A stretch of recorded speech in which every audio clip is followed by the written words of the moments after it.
Hey everybody, welcome to the Player's Take, episode 184. I'm your host, Justin DeSimone, joined by my co-host. He just lost a game of League, Montrell Rest. Hey, what's up? How you doing, man? All right. You okay? That League game took a lot out of you. Yeah, put that frustration. I need to get it out. Stupid game. Okay. You're more centered for the podcast now. Yeah. Okay, Montrell. So you said, Oh yeah, I did have you a had little something you wanted icebreaker. to talk about right at the top of the show. So let's get into it. I don't know if you watched it, and I really want you to watch it. Yeah. So I watched the first episode of the new Game of Thrones show, Mm-hmm. and I really want you to watch it because I have super strong opinions about it. Is it good? No. No.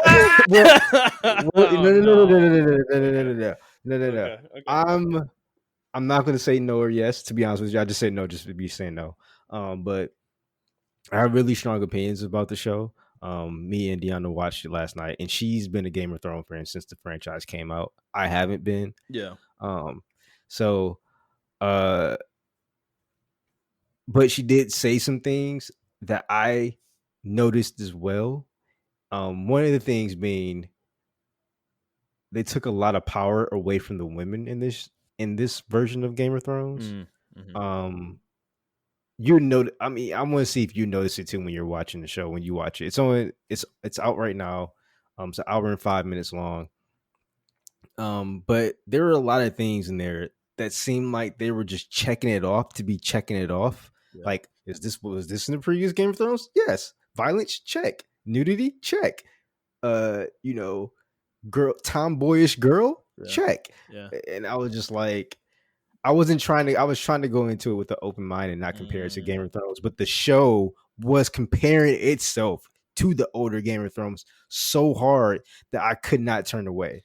I think one misconception that people have about Game of Thrones in general, especially when it comes to violence and the nudity or sex scenes, each nudity sex scene, I say this between the 1 and 5, seasons 1 through 5, 6 through 8, it gets kind of a little muddy there, but seasons 1 through 5, and I'm being generous with 5,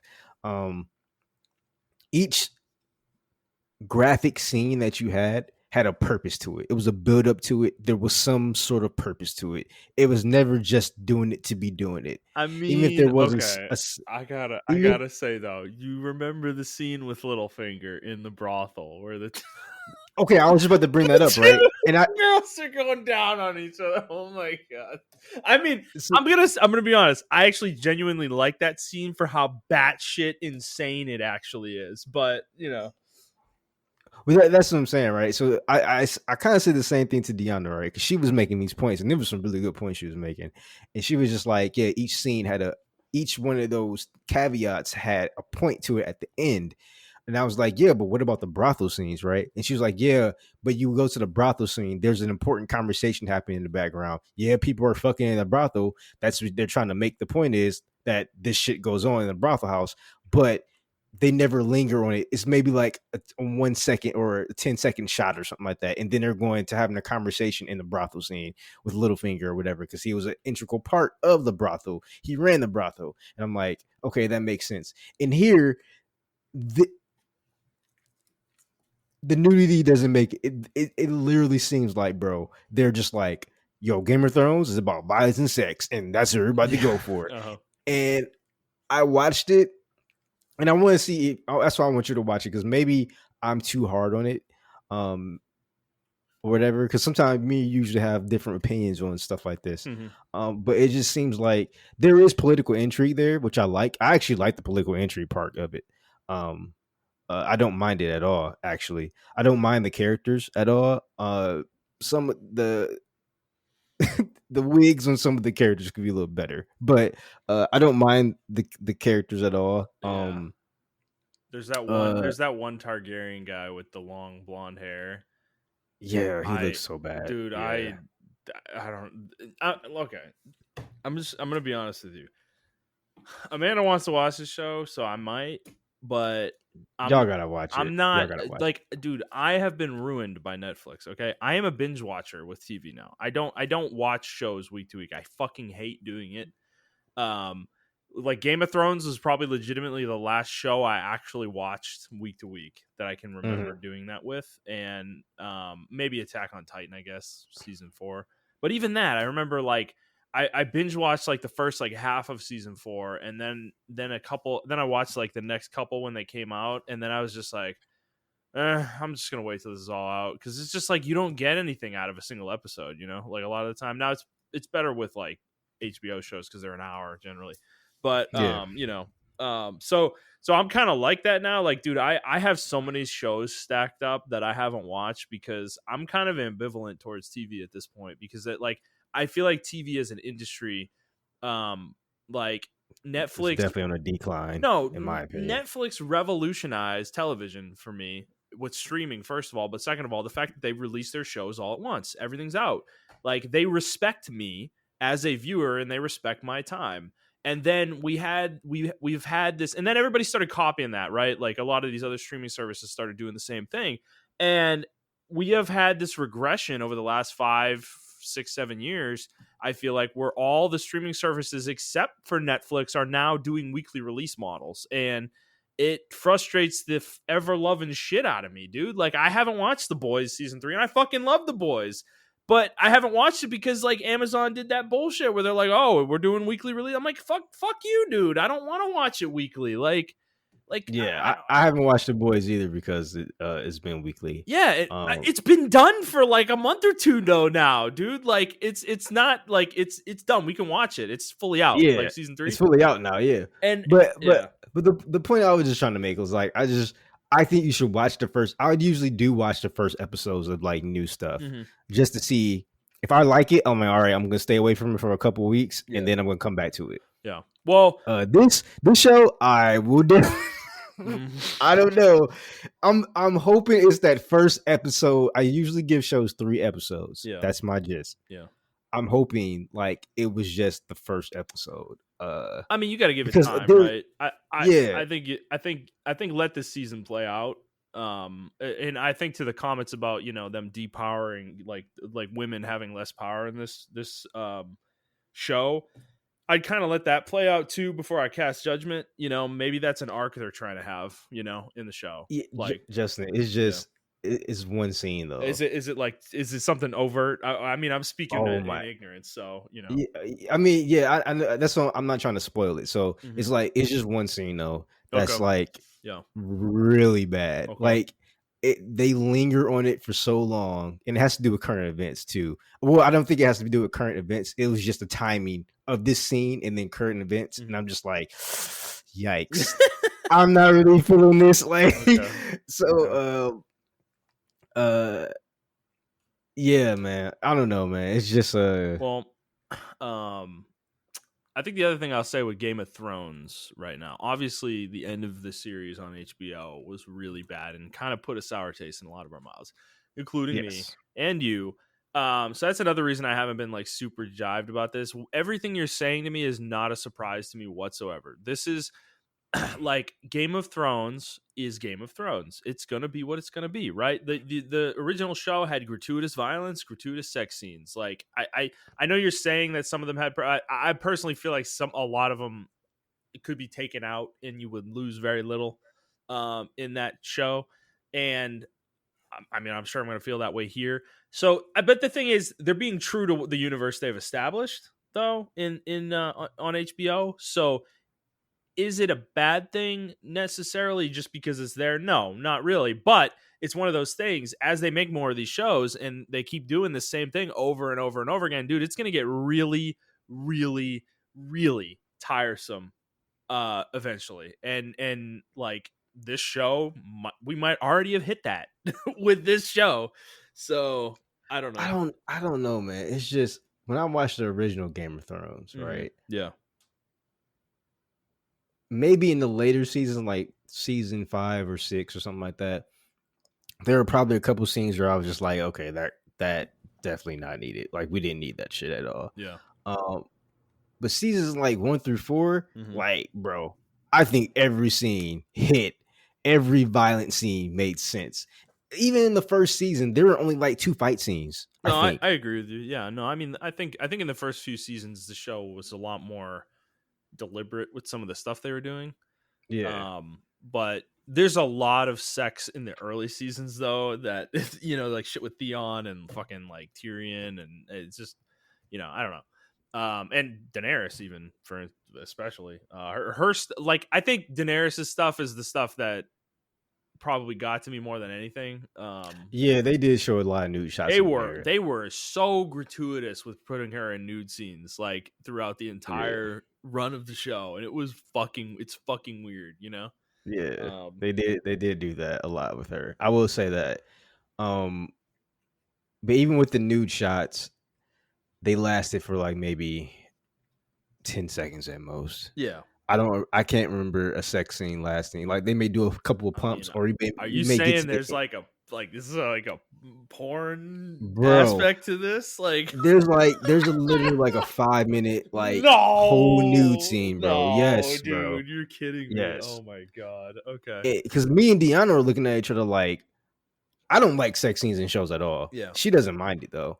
And she was like, she's more open minded than me. And she was like, yeah, okay, can we kind of move on? And I'm like, bro, thank you, right? Like, can we move on? Like, it was just, it didn't make any sense. And I was just like, they understand the fundamentals of the show, but they don't understand why the show was doing what the show was nuance. doing. They don't get the nuance. Yeah. Yeah. So I don't know. It's the first episode, and I think for me, they're trying to be like, "Hey guys, we got everything we want," and maybe they're just trying to do that to pull people in.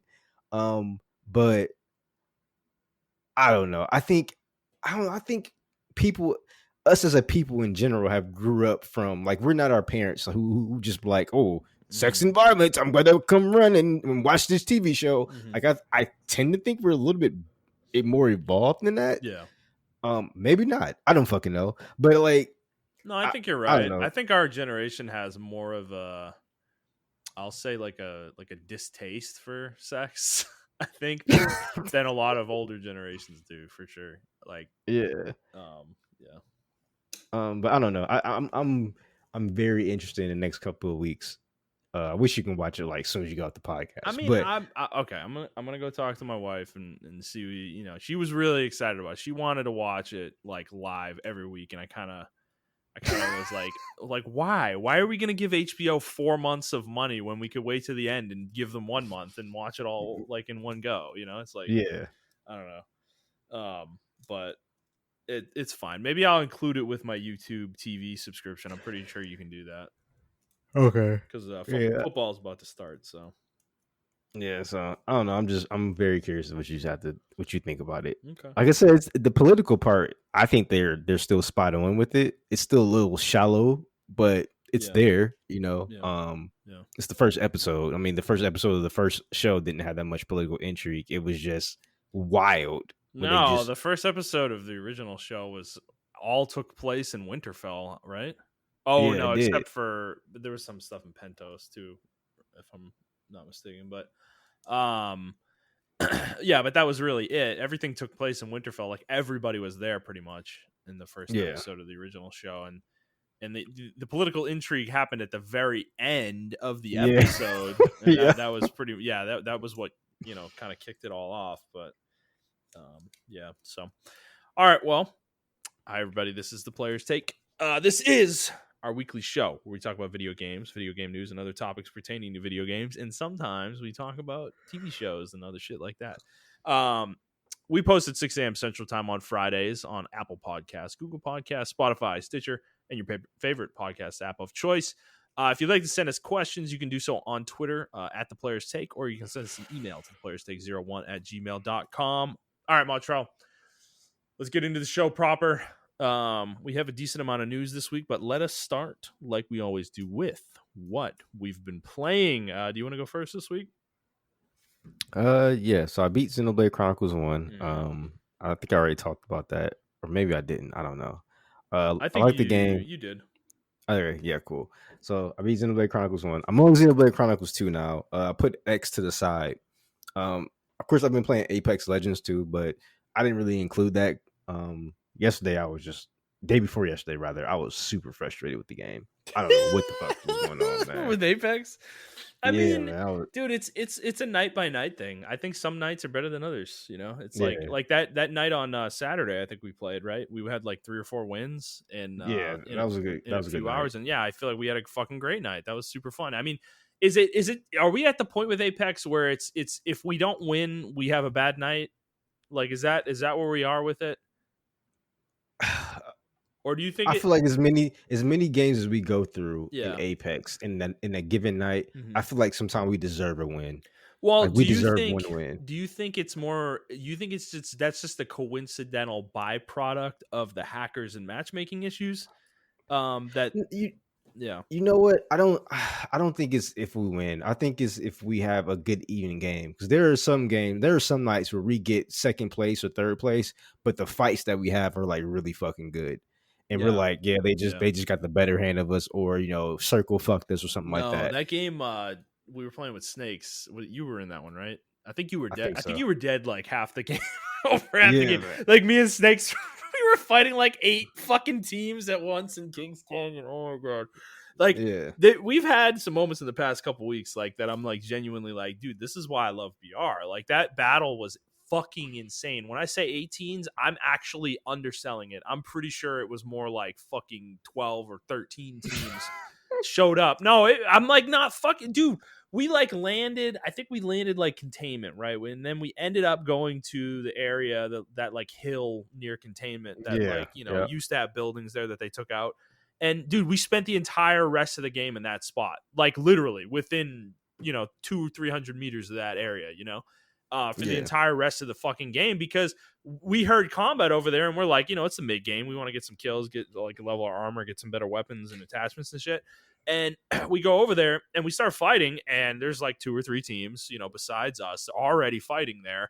And it's like a 4-way battle happening. And then, a couple teams go down, and then all of a sudden, like, we're trying to recover from one of our battles, and fucking like 2-3 more teams show up. And this happened like 3 times in a row. And like the game ended there, literally, like the game fucking ended there.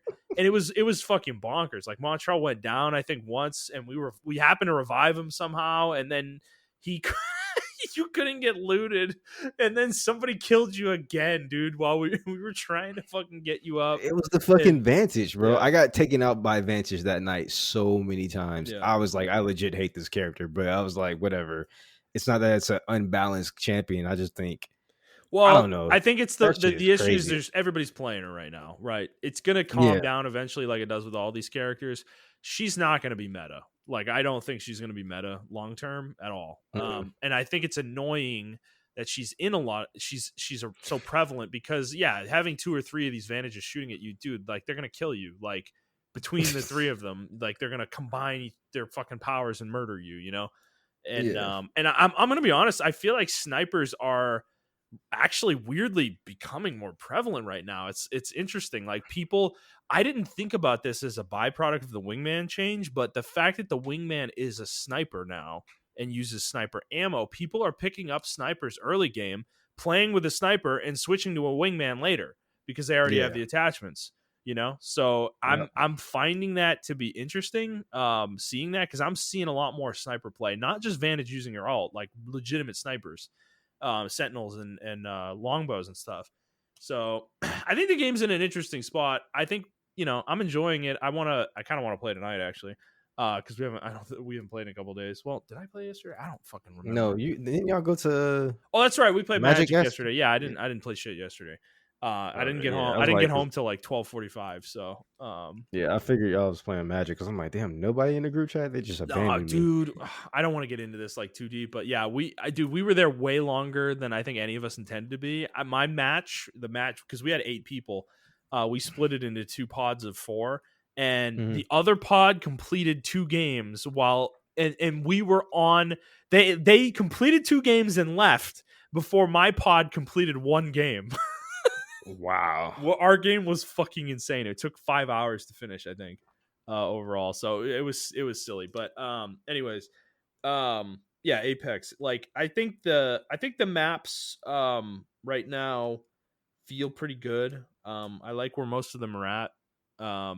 I wish Olympus was in the rotation though instead of one of them. I'm kind of frustrated that I wasted that chance of Olympus being back the last couple seasons because they vaulted that shit quick. I don't know why, because Olympus, I think a lot of people like Olympus, and for some reason, Respawn has this just absolute rock hard erection for Kings Canyon, and I can't fucking understand it because it's not that good of a map, dude. It's not bad. I don't hate it, but it's like, Jesus Christ, guys. Like every season you were fucking shoving this in there somewhere, you know? And I find that extremely fucking weird, you know? I don't know. It's kind of annoying, but No, I think what it is with Kings Canyon, or not Kings Canyon, but with Olympus, I think a lot of the streamers don't like Olympus, to be yeah, well, honest with you. fuck them, dude. Like, I'm fucking so sick of these So people, man. That's what I want to talk about like later on in the podcast, this episode, because we touched on it. I touched on it on my Twitter, and a lot of people were like kind of agreeing with me and disagreeing with me. But I wanted to get your take on it as well. But I don't know. For me, yeah, Thursday was very frustrating, but I just like to have good even matches. Yeah. I will say, despite us like bitching about hackers, there's going to be a hacker almost every game. We expect that now. Yeah. Yeah. I will say though, to some magical of the game's credit, and every time I do this, I end up biting my fucking tongue. The matchmaking has not been bad. It has not been that bad. Not as bad, yeah. Not as bad, yeah. I mean, I'm still seeing Masters players and Preds and shit in our lobbies, but it's not as like that's our issue. I think that's what we get upset about is when we're playing we're playing the game, we're in a match, right? And we land somewhere with a few teams and we come out on top. We're the ones who escape. And we're pretty powerful at that point, like we're doing all right. We're having a good game, right? And then we run around the map, we loot some more, we don't see anybody for a while, and then all of a sudden we run into a team and then we're like, okay, we start to engage, and then all of a sudden they just literally like a fucking Octane just runs at us, and like it's like there's like nothing you can do. Like you're dead before you can even start shooting, dude. Like and like then the whole team all of a sudden is just dogpiling all three of us, and you're just fucking dead. Like that's the kind of shit that annoys the shit out of me. Like who are these people? Like I don't like. There's too fucking many of them, and it is weird how. Like it's just weird how consistent the experience is when you're playing, when you run into that shit. Like it's not even that you could have played better. It's literally you have no chance and there's nothing you can do. Like, well, it's consistent with the fact that it's like one or two characters. The one or two characters that we all have issues with is, for me, the two characters I hate the most, or I say three, is Bangalore. What's her name? Valkyrie, Valkyrie and Octane. I feel like I feel like all three of them fundamentally break what they do, what Apex does, but way too fucking well. Like, remember me and you were playing duos, and that guy took you out, and then just flew up because we were in Fragment. Yeah. He just flew up, and I lost him because I couldn't find where he was at. And I had almost knocked him. Like he was one. Yep. He was pretty close to dead. Yeah. Yeah, and then the Octane came up behind me and killed me. Yeah, he just escapes. Like it's like there's literally nothing you could have done there to kill that guy. Like nothing you could have done. That has nothing. And I'm just gonna say this: that Valkyrie doing that has nothing to do with skill. Anybody playing Valkyrie could do that. Like I would have done that if I was playing Valkyrie as him. Like exactly. It's not a skill thing. That's not skill, dude. Like people like that Octane's not skill. There's no skill involved with Octane. If you hit a few shots with Octane, what do? You stim and you run at the guy. Like that's what you fucking do. Because, dude, well, you remember that one time we were at was that Containment or I don't know. It was me, you, and Jet, and then we put down two of his teammates, and then he just ran the fuck off. And we were like, oh, because he was really low, and you went out to chase him, and then he came around, killed you, and then blasted off again, and we all ended up dying because we died to the gas, and he died to the gas too. And it was just like not a fun. That wasn't a fun experience. Dude, I hate that character. If I see an Octane and he shoots at me and we trade shots, and he does more damage than I did to him, it's a guarantee. He's stimming at me and he's trying to kill me. Like the only way this is something I probably need to start reacting to differently. Is like when I hear the stim, I need to get out of cover, start shooting at the guy. Like that's what I need to do because I've punished a few Octanes doing that, but it's like, dude, if you try to heal because that's your instinct, right? You have enough distance against most characters, like in that situation, to get a shield heal off, so you will punish them. Octane isn't like that. He can bridge that gap so fast you can't get the heal off before he gets around your cover, you know? So Yeah. it's just so fucking irritating, dude. And I know people are gonna say, "Oh, good, bro, learn how to fucking play." It's like, dude, it's not. It's not about that, man. It's the fact that it's the level of player playing the character that's what's toxic. You know, he's not inherently toxic on his own, but when you're playing against somebody who doesn't miss a shot and hits all headshots, yeah, it's a little frustrating that the character can move 50% faster than everyone else around them at all fucking times. Like, you know, because you're literally running around with speed hacks. Like, you like, this is the problem with Apex. Like, this is the issue with Apex, is there's certain characters that they literally just gave them hacks, you know, like wall hacks or fucking, yeah, like fuck, oh my god, fucking Bangalore, dude. Like, that character is hacker central, dude. Like, I don't trust any Bangalores I run into anymore. Like, yeah, exactly. Like, dude, seriously, she is like the hacker number one character, because what do? You smoke and you shoot them while they're in the smoke because you can see them, but they can't see you because you're hacking. Like, that's it, dude.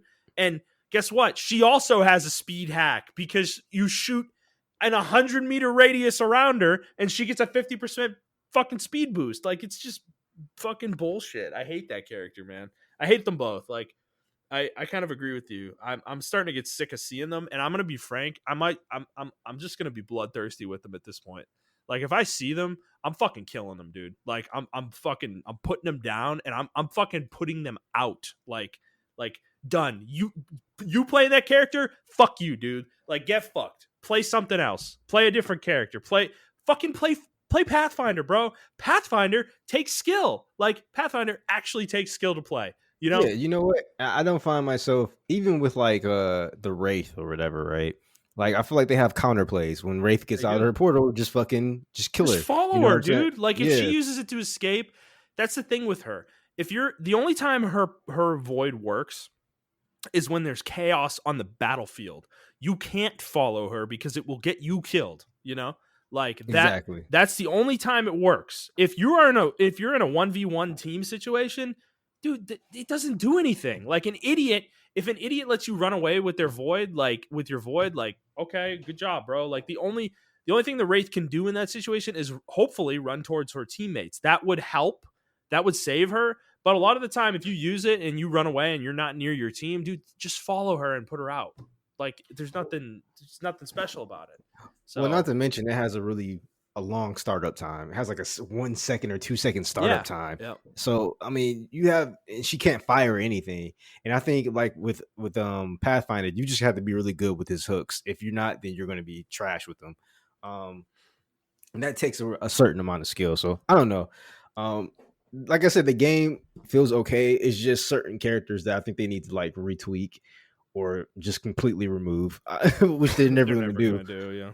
But like, I don't know. I just feel like Octane is inherently toxic. Like, he's like the Teemo of like League of Legends. Like there's counterplay to him, but it's like you have to just be like really focused. And sometimes I just don't feel like focusing. Like, I'm just like, bro, I shot him 1 billion times. Why do I gotta chase him around a corner? Because he has automatic healing, and it's like, why do I have to chase him around the corner? This is underrated too. I don't think people talk about this enough with Octane. The speed boost, obviously it allows him to close distance, but guess what, dude? If he's running like perpendicular to you're facing, good luck hitting him, dude. Like, he's running so fast, you're not fucking gonna hit him, you know? It's like you're not hitting him with a full burst, you know? Yeah. So yeah, I don't know. I just I kind of wish they'd just nerf him. Just nerf him to the point where nobody plays him, you know? Like, in Bangalore, they've never nerfed her, so you know. Yeah, I feel like they think she's balanced, but that smoke is so fucking toxic, bro. That smoke is really toxic. Dude, people just shoot it at you. When somebody does that, when somebody shoots it at me, I'm at this point, my instinct is run away. Let's disengage. This is a hacker. Yeah, Like run this is away. a hacker. Yeah. Yeah. Like that's my instinct. Literally. That's becoming my instinct with that character. And yeah, I don't know. So yeah, getting off of Apex, like because we Yeah. both were playing it. Yeah. Xenoblade Chronicles 2. So I'm at the point now where the combat is not still not as fast as I want it to be. Now when you say fast, when I say fast combat, like in Xenoblade Chronicles 1, I can end a character or an enemy character maybe within 10 seconds, 10 to 15 seconds. That would be my battle. Yeah. In this game, even some of the enemies have such high HP that each battle is like a minute, maybe 2 minutes. Yeah. Even with your best optimal build, and you use all the, I know how to do the chain attacks now. The chain attacks work a little bit differently. You got to get these orbs, and then you got to burst the orbs and their chain attack to continue your chain attack. It's kind of different from Xenoblade Chronicles 1 as far as that aspect. But even with the chain attacks, they have so much HP, bro. It's like, wow. Because you have to build up the gauge and everything. So sometimes it's just a bit of a slog. I'm actually back at the same point where I quit, or not quit, but I deleted my file. So I'm already back there at that point now. I'm on the third land, or not the third land, but I'm on Rex's home land and his home world and everything, or homeland. Yeah. And yeah, so I'm on chapter 5 going into chapter 6. And that's where my save was at actually. And as far as I can see why people like this game, and I can see why people hate this game. Now, or not hate it, but this will be the Dark Souls 2 of Xenoblade Chronicles series. That's a good reference. Yeah.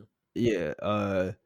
This is a good game, but so far it's a bad Xenoblade game. And the reason I say that is because there are a lot of quality of life changes in the definitive edition that are not present in 2. And you have to remember the definitive edition came out after 2, so it's kind of hard to hold it to that bar. But like the trail that in the definitive edition, that it shows you where to go for certain missions, and even when you're not doing that mission, they still pop up on your map. They tell you like, hey, this is an objective you can do. It's easier to do side quests in the definitive edition. And I'm hoping that's present in 3, the quality of life changes they made in the definitive edition. I'm hoping and praying that's in 3, because in 2 it is very fucking frustrating to do side quests, because they don't really tell you where to go and what to do.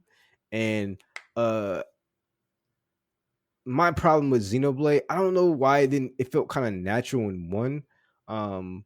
But this is a Xenoblade issue I have in general, is the fetch quest. I fucking hate all these goddamn fetch quests. And I know that's probably going to be a thing in 3. And that's like their staple. There's a lot. But it's like, there's a lot of them. Yeah. But in 2, they make you fetch stuff because you have collection points. And you get certain materials of these collection points. And they had the nerve to put a fucking random rate drop onto the collection stuff. So sometimes you can go to these collection points and you got to get a specific item, and that specific item may have like a 10% drop rate. And you're like, bro, what? Yeah, so 3 doesn't have any of that nonsense. Like, it's pretty straightforward. You go to the area, you fight a few mobs, and a cutscene plays, and then you go back and you turn it in. Like, it's pretty. This one has the collection points where you gather materials and stuff like that. And God, I blacked that game out so bad, dude. I don't remember any of this shit you're talking about. So it's very frustrating to do side quests to the point where I just stop doing them unless I really have to do them to upgrade something like my mercs. Like sending my different blades out to do merc missions and everything of that nature. Forgot about that too. Yeah, that is a game system. That's hilarious. Yeah, and I don't know, man. It's so weird what they try to do with the game, because like even accessories don't really add too much. I only buy the accessories when it's needed. Like I had a fight a boss that does blade seal and taunt, so I bought a blade seal accessory, that blade seal resist, and a taunt resist accessory. but then like I only buy them for certain situations. I don't really need them for like combat to improve my combat or anything like that. They may add like 5 or 10% value to the combat, like oh, it's like a 20% rate here, but you can completely go through the game without all that at all. Whereas I feel like in Xenoblade Chronicles 1, you needed to know by the end of the game, you had to know what the fuck spike defense gems were. Because if you didn't know, you weren't passing certain bosses that did spike damage to you, regardless of how you sealed them or unsealed them or whatever the case may be. Yeah. That's not the case with this game. And I guess that's a good thing and a bad thing because it removes the nuance from the game. But I actually understand it as well because it's kind of frustrating when I switch out my blades. I gotta upgrade them all again. I gotta fucking and just to let y'all know, you get hundreds of blades in this game, literally hundreds. Like not even fucking joking with you. And yeah, when you get them, you have to your accessories don't transfer over. You got to upgrade their spear grid because they have a spear grid, and then to do certain stuff on their spear grid, you have to do certain objectives like talk to 10 no-palms or no-pawns. You got to talk to 10 no-palms to get Poppy's no-palm knowledge up, and it's like. And these are like integral to the game too, to do certain things, to get certain treasure chests and everything. And it's just like, bro, I just want to finish the fucking game at this point. And I see why at this point of the game, why I put it down last time. This is and I'm about to be gangster and just go through it this time. But like you gotta the push last time, you have to push through it, man. The story does pick up soon, and it will probably carry you through the rest of the game. But okay, I can feel the story picking up. Yeah, it's just you get to that dead moment. And every game has a dead moment or a middle moment where it's just like, the game kind of plateaus a little bit. But this game, man, it does it hard. And you're just like, bro, it throws so many systems at you over time. I will say do a good job of building up those systems, but it throws so many systems at you to when you even the build up and you finally get them, you're like, I just don't feel like managing all this shit. Like, I just really want to play the game. And you may have a better blade optimum setup because you can hold 3 blades at a time for each character. So you may have a good blade setup, but there may be a better blade setup. And it's like, I don't fucking care to try to find that better blade setup. I'm just gonna keep rolling with the one I got. Like we said last week, you don't need to find that better blade setup. Like the game's not hard enough that you need to find that better blade setup. Like it's not. I don't know. I just don't like. I didn't feel incentivized to explore the game systems into. And yeah, I don't know. Everything you're saying is. I remember myself feeling these same things. Yeah, and which is kind of wild because I like to push games combat systems to this breaking point. But I would not be doing that with this game. It's literally too much for me. Like I'm just like I don't fucking care. Yeah. Well, yeah, that is a bummer, actually. Yeah.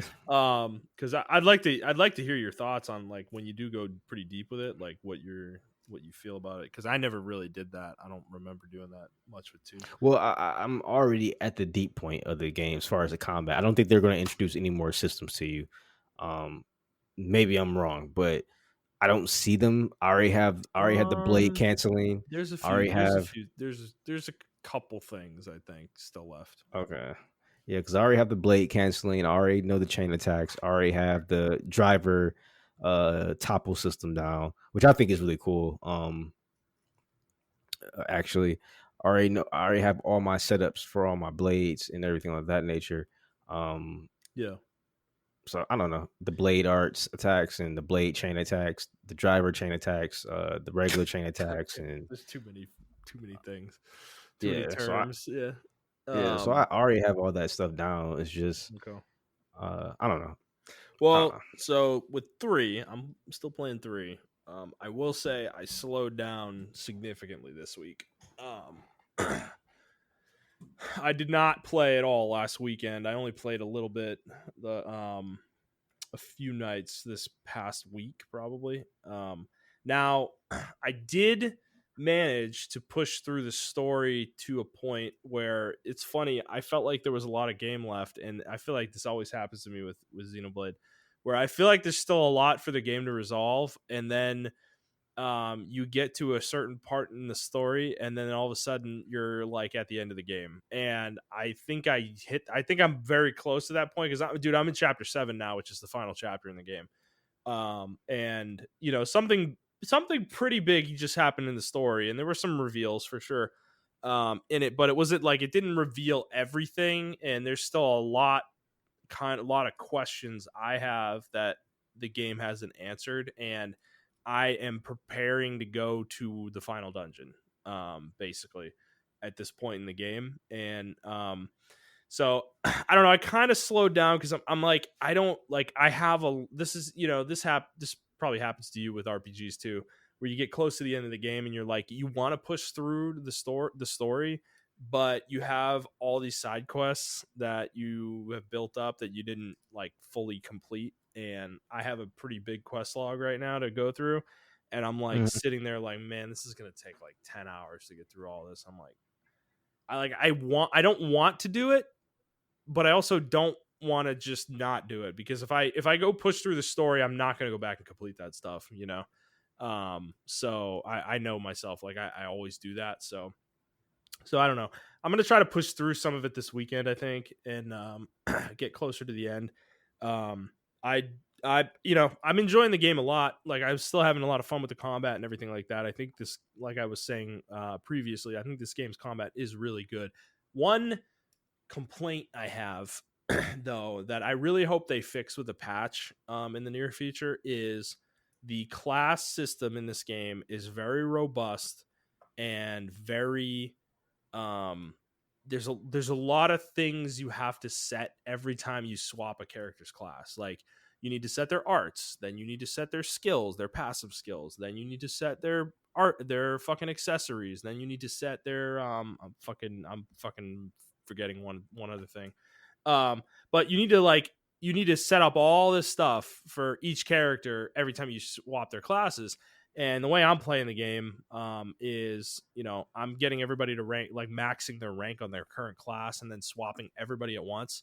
So every time I do this, it's like a 30-minute, fucking thing where I'm like swapping gear, swapping fucking arts, swapping their passives. And it's a very time consuming process. And I kind of wish they would let you make like gear loadouts for each type of character, like attacker, tank, and healer. And you could just, boop, this is the loadout, boop, this is the loadout, boop, this is the loadout. Like, you just put it on and you go. Yeah. I think there is one thing. This isn't like a feature that's called out, but it is a thing the game does. When you do swap to a class, the game tends to remember your prior loadout with it and will keep it the same for the most part. But it's not consistent enough that I fully trust the game to do this. So I always have to check, every time. So it's still a time consuming process for me. So that's like my biggest complaint.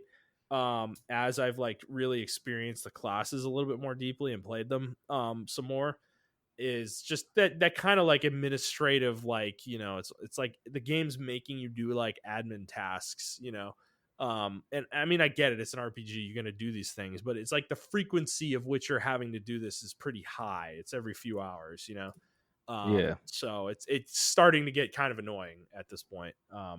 And I'm like looking forward to unlocking all the classes fully, and like unlocking their level cap fully so I can keep people in these classes longer, so I don't have to do it as often as I am. But I will say the classes I've unlocked recently, though, there's just a lot of really fun ones to play. I will say that focus heavily on the damage dealers where the fun is for me, but you may feel differently as a tank player in other games. But I think the design is really cool for a lot of them. They're all pretty unique and different. There isn't a lot of overlap between them. So yeah, I think the game is really good. I'm looking forward to you playing it though. I want to like talk more in detail about like spoilers and stuff.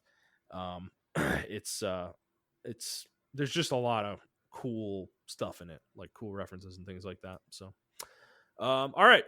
Let us move on, Montrell, to the news. So Gamescom happened this week, and it actually happened a couple days ago. And there was a giant Jeff Keighley run presentation with a bunch of game trailers. And I'm not gonna say this was amazing. It was good.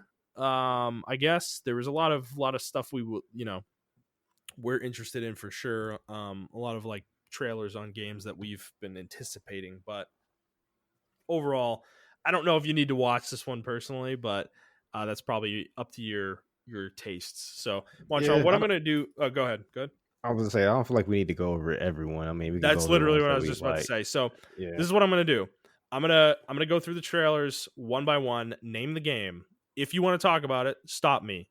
If I want to talk about it, I'm just gonna talk about it. Otherwise, if you have nothing to say, we're just gonna move on. So, I want to kind of keep this quick, and I don't feel like there's a ton to say here overall, but all right. So let's start with Dead Island 2. You have anything on this one? Nope. Okay. Callisto Protocol. I did have some things to say. I just I think it's really cool. I'm not too sure. I think the gameplay is really cool. It stays true, like to being the spiritual successor of Dead Space. Mm-hmm. But the one thing that I am kind of turned off of is you have powers. It looks like you have some kind of psychic powers or telekinesis powers or whatever. Yeah. And I did the whole aspect of Dead Space to me that drew me in was you were just a regular dude in the space station, locked in the space station. Mm-hmm. So hopefully, like you're not too powerful to where you can kind of telekinesis your way out of things. But I don't know. We have to see. Yeah, I think the thing I noticed, I mean, obviously this genre is not my genre. I don't play horror games. I don't really care for them, but I will say that this thing, Dead Space, has always been a horror game that actually has intrigued me a lot because of its design. The fact that you are just like some fucking engineer on a ship and you're trapped on a spaceship with all these fucking monsters and you're killing them with your fucking mining tools, that is a really cool concept, to the point that I've actually genuinely wanted to play Dead Space. This game is obviously trying to ape that same feeling. I just kind of feel like it's got a very like, you know, almost like fun house of horrors kind of vibe to it, with all these like weird traps and shit where there's like these like grinding gears in the middle of a room that the players like throwing monsters into, and they're just like disintegrating into fucking flesh. And then there was like they were like there was a part of the trailer where they're like sliding down, like like water came and like washed them away down a giant tunnel, and they're like going through the tunnel, and then like there was a point where there was like this just floating, like there's just a spinning blade at the top of like the ceiling and at the top of the tunnel for no fucking reason at all. It was just there to like kill you. It's like it's fucking that kind of shit is like really hacky to me, and it kind of turns me off with a horror game, because it's like you're putting hazards in that are there literally just to be hazards. Like they have no other purpose. They're not realistically doing anything else. Like like it takes you out of the game. For me, it's not immersive, right?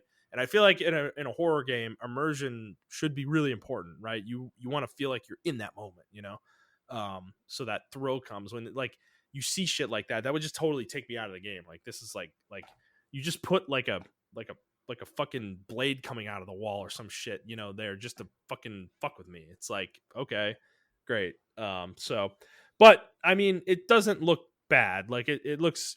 I think this is going to be a perfectly acceptable game that people are going to enjoy. So, yeah. All right, let's move on to the one I think you care about the most. Is Sonic Frontiers. You can go ahead. You can go ahead and go first. I mean, I'm not going to spend too much time on this. I think it looks really good. I know a lot of people are worried that it's only open world, or as Sega like to call it, open zone. Mm-hmm. So apparently you can go into different, almost like every other Sonic Adventure, or not Sonic Adventure 1 and Mario 64, where you have a hub and then you go inside of a painting or a wall or something, and it takes you to another level. It takes you to like the traditional levels or whatever. Yeah. And that's what this game's doing, because that's what Sonic fans apparently like now, which is these linear levels and everything like that. So they do have that. A lot of people were complaining that it's not necessarily a boost mechanic. It's like more of a mixture of boost and momentum. A lot of people were complaining about that. They're like, oh, well, the designers they don't know how to design good boost games or good boost levels. And this is like, maybe boost is just a bad mechanic and we just got used to it. Yeah. Um, so, but I mean, the game looks really good. I can't wait to play it, and hopefully, it does well. I do respect that they did not move the date back, despite God of War coming out that month. Mm-hmm. Uh, there's like, nope, we're still going with it. So I do respect it. Yeah, I think it looks good. I'm happy that they actually showed a trailer like this because I think people were being really unfair to this game when they first showed it off Yeah. the first time, and it's like the game's not empty, guys. Like that wasn't, I don't know. I mean, I'm sure people are gonna pick out parts of this trailer and be like, oh look, there's nothing but like flat land over here. It's like, I mean, how many open world games do you fucking play where there's nothing in this portion of the map? All of them. Like shut up, dude. Like, so Well, in my opinion, like, you're going so fast, like that's not even a thing. Like, exactly. This is a Sonic game. They need open space for you to run fast. Like, it kind of makes sense. So I don't know. It actually looks pretty good to me. I'm not like the biggest Sonic fan, but I do enjoy like Sonic when it's good. And this looks like it could be a good game. So I may check it out. But all right. Next game was called Lies of P, and I don't have anything other to say about this game other than that you said this before the show when I was watching these trailers. But yeah, dude, it just kind of looks like a Bloodborne ripoff, and yeah, I don't know. I don't know much more to say than that. You yeah, any interest I in this? mean, yeah, it kind of looks more actiony than Bloodborne, in my opinion. So I'm gonna check Yeah. it out. There's another game that just came out called Thessia, I believe. Yes. That's like a action Bloodborne action type game because it has the spirit of Dark Souls, but more action packed. Mm-hmm. And I may check that out. That's an indie game. I may check that out as well. I am gonna check that out. I have a wish list on my PlayStation, so Okay. I'm gonna check it out. Next game, Killer Clowns from Outer Space. This is a asymmetric multiplayer game. Any interest? Nope. Okay, moving on. Hogwarts Legacy. We got another trailer, and this game looks fucking dope. Yeah, no, it looks really good. I can't wait to play it, Yeah, man. they're making it seem like you're going to be able to make choices in the game, and those choices may affect things. And because the trailer was really centered around like the unforgivable curses, and there was a point in the trailer where somebody said they would teach them to you. So it's like, okay, so you may be able to like go down this path and like actually be a dark wizard in this world, and I think that's pretty enticing. So this game looks great. I'm really looking forward to it. Yeah, same. Anything else you want to say about that one? No, I'm just keeping. I'm going dark on it now. Like, that was the only Yeah, trailer I need. I'm going dark on it. same. I'm not watching anything else. Yep, I'm totally with you. Next game is High on Life. This is the game where the guns talk to you. Yeah, I don't nothing more to say than that for me. Yeah, I wasn't really interested in the dialogue and everything like that. But Mm-hmm. yeah, I didn't even watch this one. I literally skipped it. Next one is Gotham Knights. We got another story trailer for this game, and Montrell. I don't want to be mean. Every time we talk about this game, I feel like it's negative, but I can't get it out of my head that I just don't understand why this game looks like as unsatisfactory as it does. yeah. I To be honest with you, I don't have anything good to say about the game. Like, nothing they've shown me has convinced me that this game is going to be good. Um, Yeah. I'm not going to say it's going to be bad. It's just from what they've shown me, Yeah. the game does not look like it should be released. Yeah, Like, right it's now. like they either don't know how to make their game look good or their game just doesn't look good. And both of those things are bad. So, I don't know. The funny part about this though is, at least for me, I still genuinely actually want to play this. As bad as it does look to me, like I still want to play it because I have a feeling it's probably going to be better than we think. But I'm not paying $70 for it. I'm really hoping this is one of those black games on Black Friday that's like $25, even though it came out in October. Yeah. So that's kind of what I'm hoping for, and then I'll pick it up there and maybe play it later in the year. So after that, Sony showed off the DualSense Edge very briefly. They didn't really show too much, but this is their Xbox Elite controller competitor, basically. So, what did you think of this one? Does this appeal to you? Not really. I thought it was pretty cool. They have a elite controller, but not. I'm not about to spend $80 on another controller. So, Oh, it's or probably probably gonna be 100, it's gonna be it's gonna be 150 bucks or more than something like that. that. The Xbox one's like $200 or something like that. I think it's fucking insane. I mean, Yeah, I'm definitely interested in this. I love the if I played Xbox, I would have bought an Elite controller by now. So the fact that Sony's making their own version of this, I will probably buy one of these.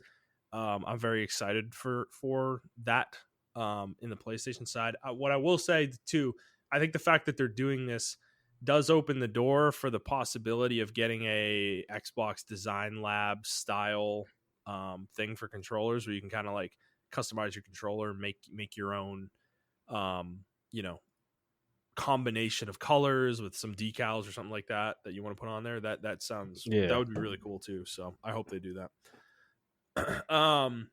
The next game they showed was the Outlast Trails. This is another horror game. yeah. I'm kind of over that style of gaming. Yeah. I'll be honest with you. I'm over first person in general, like Mm-hmm. first person shooters, Yeah. first person camera perspective in general. Like I'm kind of like over it. I think we've exhausted the fucking that fucking genre. So anything first person, I kind of like. Even on my Twitter, I was like, meh. I don't really fucking care about it. Yeah, I think the only time I really like first person is competitive shooters. That's the only place I enjoy first person perspective.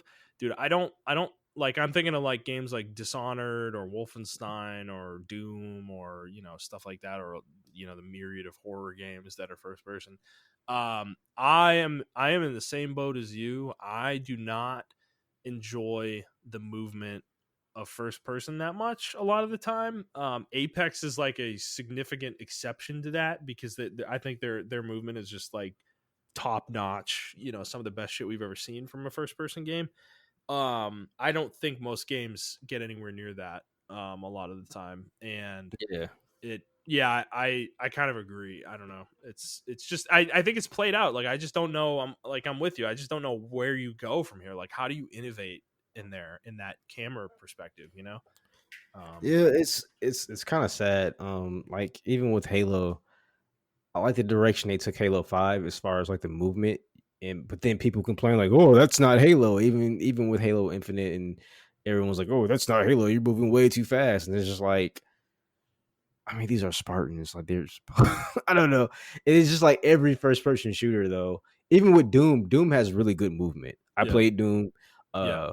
Wolfenstein is kind of like a generic first person shooter, in my Mm-hmm, opinion. People may disagree with that, mm-hmm. but Doom is a really good like movement based shooter. It's really different. Like I said, like for me, I'm just over first person shooters at this point. I don't really care about them. Doom legitimately feels like a platformer though. Like when you're playing a game, you're fighting because Yeah, certain enemies do certain attacks that you have to jump yeah. over and dodge and everything like that. Yeah, I Um, mean, you have like double jumps, and like you can fucking like yeah, you like move forward in the air and stuff like that too. yeah, exactly. Yeah, Um, Doom's always done. Like I feel like recently, since the reboot, Doom has really taken things to a new level. Yeah, and I mean, I like my first person shooter. That's the reason, really, the only reason like I play Apex is Apex. Like the sliding feels good. Everything legitimately, I feel like I'm playing a third person game, but first person. If that makes any sense, that's how good the movement is in Apex. Like I can visualize my character doing stuff, Yeah, whereas it's like I don't feel like I'm a camera with a gun. In yeah, Apex. yeah. Which you Other literally are that in a lot of shooters. So first person. Exactly. Yeah, Yeah. And that's why I don't like it, because it kind of takes the immersion. Because if you made games before, know how they develop, like legitimately, sometimes you are just a camera with a gun, especially in single player games. There's really no incentive for them to put a actual model in yeah. there for the Well, single player. dude, like infamously, I remember Borderlands 2. Everybody wanted a third person mode in Borderlands 2, and it wasn't possible because the way Gearbox designed the crosshairs is that the bullets came from the middle of your screen. They didn't come from your actual weapon, that you were firing. So Okay. when people like modded the game and zoomed things out to third person, the game didn't work properly. Yeah. So it was like, that's like a common. That's fair. That's not that uncommon for games to do that. So Yeah, and I think that's another reason like I dropped Outer Worlds. As much as I loved it, it was just like the third people were like, well, Fallout's first person, but I can switch to third person when I'm like walking around. And that's what I usually did. When I was walking around in my RPG mode, what I call it the role playing mode, I was walking around my armor, talking to people in third person. When I got into combat, I switched to first person and then I was in combat, So Outer Worlds didn't have that option though. So well, that's why I've never been big on the Elder Scrolls either, because all those games are first person. well, Elder Scrolls 2, you can switch it to third person. Yeah, I know. Yeah, in Morrowind. Yeah. Yeah. Yeah, but that was like the only one. I think that was the only one you could do that with, right? No, you can do it in Oblivion and Skyrim. Okay. Yep. But I remember Dying Light. That game really did some cool shit with first person combat. That's another one that kind of is the exception to the rule. Dying Light. Right. So they're out there for sure. It's just it's kind of few and far between at this point. Yeah. So, okay. Next game they showed was Return to Monkey Island. Anything on that? Yeah, you can skip that. Yeah, I'm good. This next one was Park Beyond. This looks like it's like a roller coaster tycoon kind of game. You can skip that one too. Yeah, you're making a theme park or amusement park. The next one was new Tales from the Borderlands. So Tales from the Borderlands was a Telltale game way back, and this was it's kind of almost like a cult hit from back then, like Critical Darling. I loved Tales from the Borderlands. I think it was excellent. They're making a new one. Gearbox is making it though. It's not Telltale. And they're making it internally. And I'm going to be honest with you. I don't know.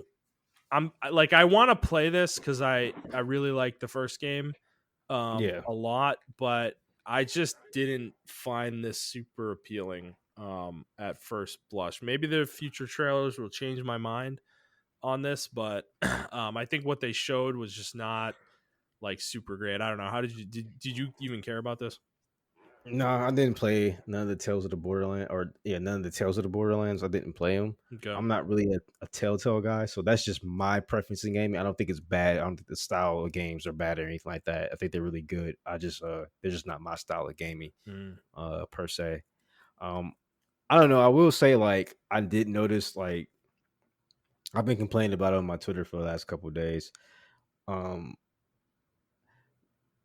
It's kind of wild in media now how bad writing is. And that's just not, and I'm not saying it for Tales of the Borderlands or anything like that from that trailer I saw, but everybody has that same style of writing. And I don't know where the fuck it's coming from. And I say this and I just cussed, but like everybody equates cursing to being funny.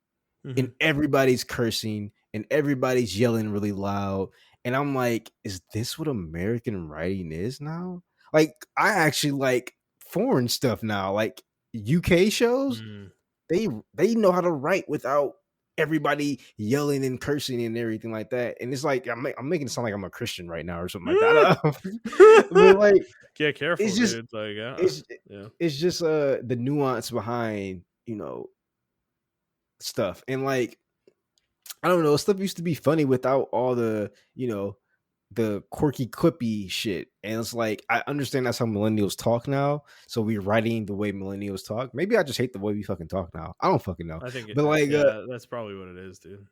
Yeah, because we were doing this, dude. This is our fault. Okay, we do talk this way, right? Like I've been talking this way forever since I was in, like, I don't know, 7th or 8th grade. Like, and it's so, like, corporations picked up on this at some point, and they just started writing everything like that. And I'm with you. It's annoying. I'm kind of over it as well. It's like, I don't need my fantasy fucking character, my fucking elf female elf badass to be this quippy fucking, smart ass the entire time. Like, yeah, that's what it is. It's like all of them are smart asses. And it's like, yeah, I understand that's our generation. And I understand I can be a bit of a smart ass. yeah, I understand the sarcasm and everything like that.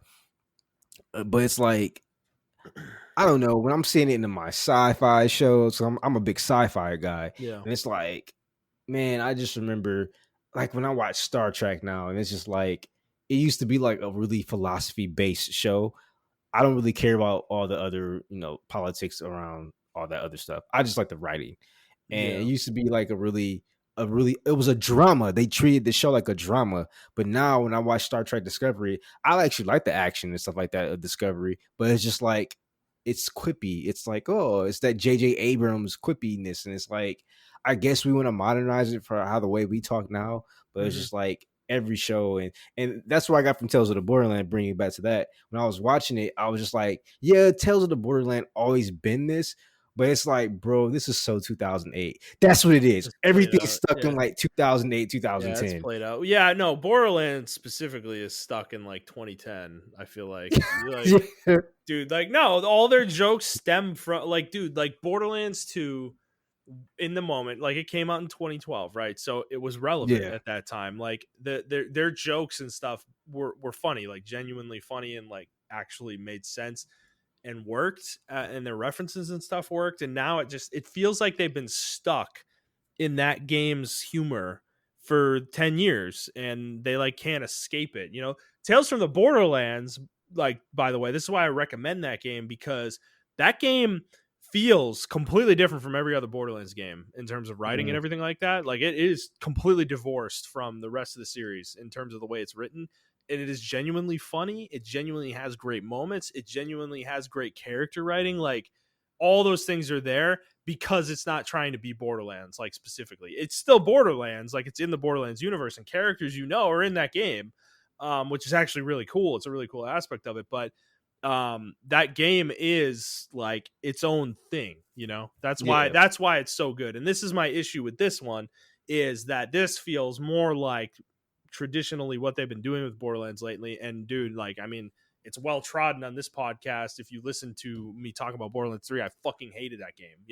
Like I don't want them to keep going down that road, and it seems like they are. So I don't know. I'm like, I kind of want to see what people think of it first before I just cast judgment and say I'm not going to play it. So I'm going to do that, and see kind of where it comes down. I'm hoping it's good, but I don't have super high expectations. So, Yeah. all right, I moving don't on. know. The next game shown was called Moving Out 2. So this is a sequel to the game Moving Out, which this is like a funny little co-op game where you like move people into their homes / apartments, and you have to like move their furniture in and stuff. I don't know.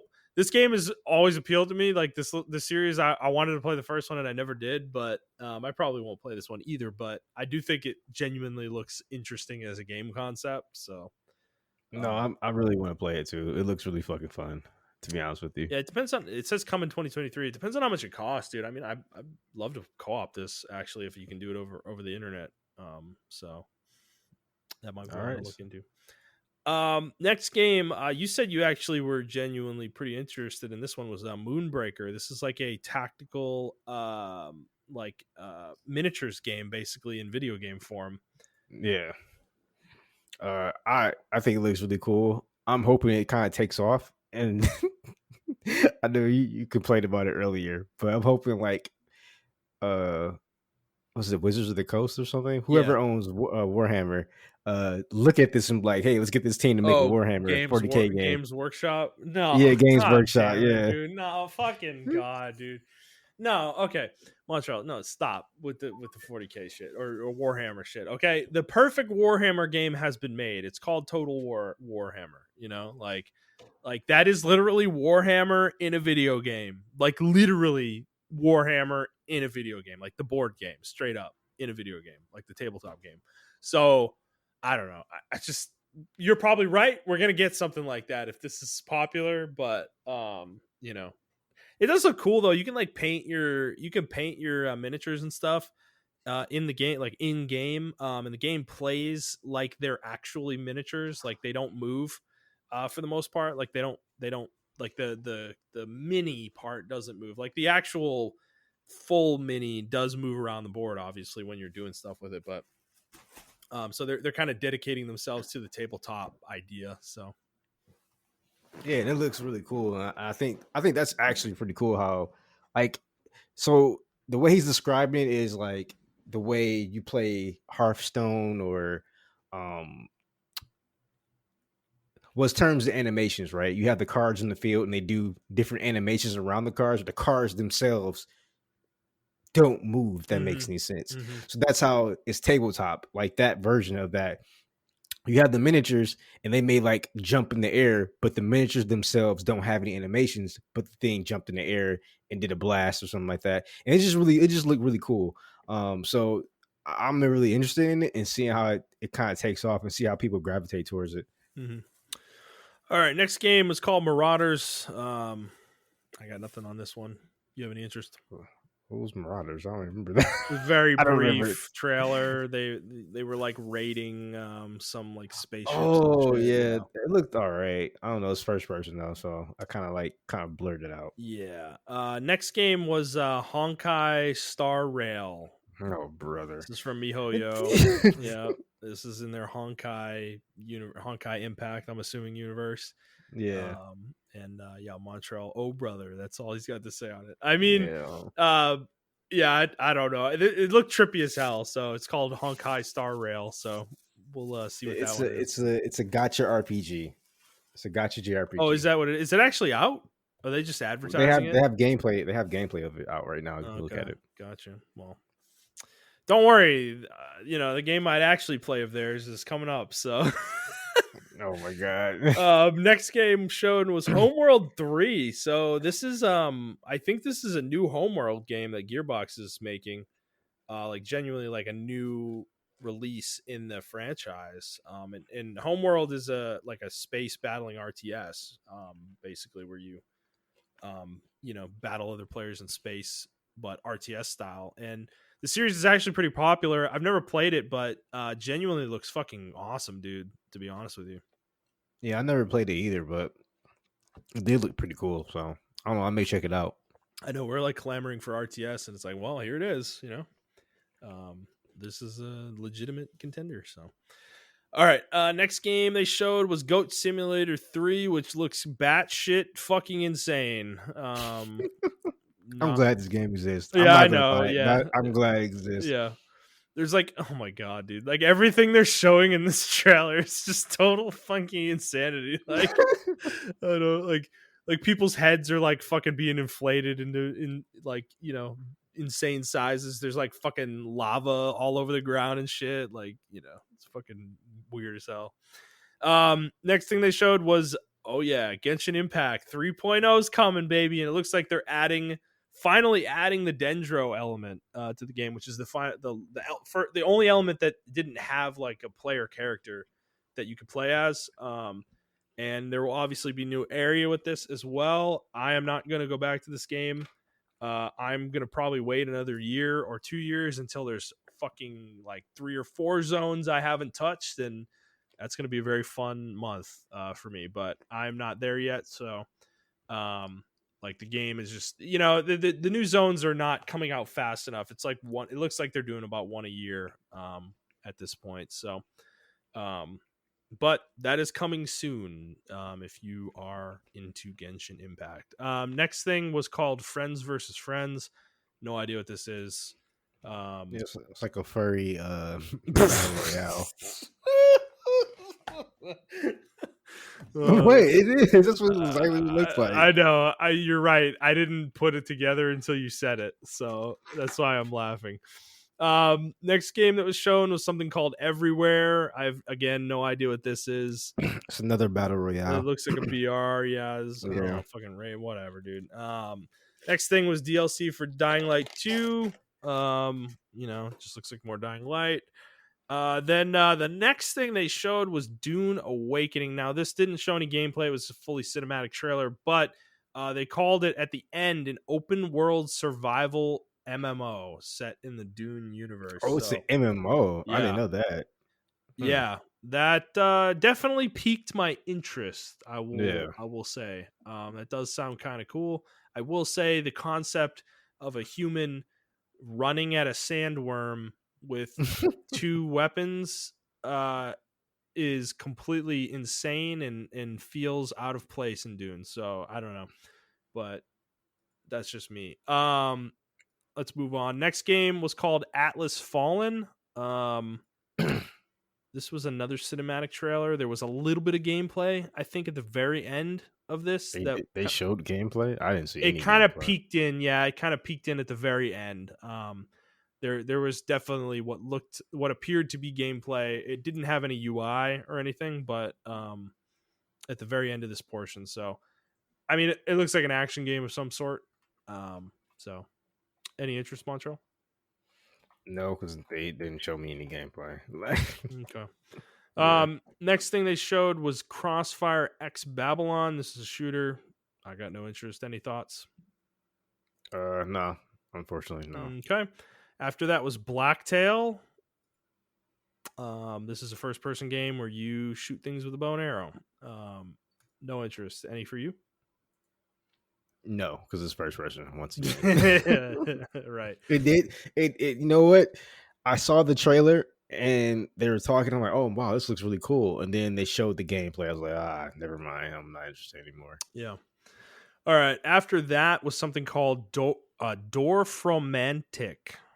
And this is a game where it looks like you kind of explore and kind of build your own little settlement and kind of explore a randomly generated world of some sort. It actually genuinely looks kind of cool to me, and it's coming on September 29th. So I don't remember that one, unfortunately. I think I was doing something during that time. Okay. Well, they said in the trailer, build cute worlds, so they're leaning into that. Next game they showed was something called Weird Song or Word Song. It was just a cinematic trailer. There was no gameplay. Okay. This is from what appears to be former Obsidian devs making this game. So, if that's interesting to you. Next game was called Where Winds Meet. And this I was joking, kind of looks like a budget Ghost of Tsushima. And pretty sure this was made by a Chinese studio, which you mentioned before the show. Montreal, does this have any interest to you? Yes. I don't know what to say about it, but it definitely does look interesting. I don't know how fleshed out it looks, but it looks pretty cool. Mm-hmm. Yep. All right, moving on. Yeah, Montreal's favorite game of the broadcast, Warhammer 40K Dark Tide. Nah. Another one of these first person Warhammer wave killing. Yeah, it's fucking a spiritual successor to Vermintide. Fucking hate these 40K games, dude. Like, I'm sorry, I don't understand the appeal. Like, they just seem so boring to me. But all right, next game, Under the Wave. No idea what this is. Any interest? No, it reminds me of Subnautica. Oh, so. Yeah, a little bit.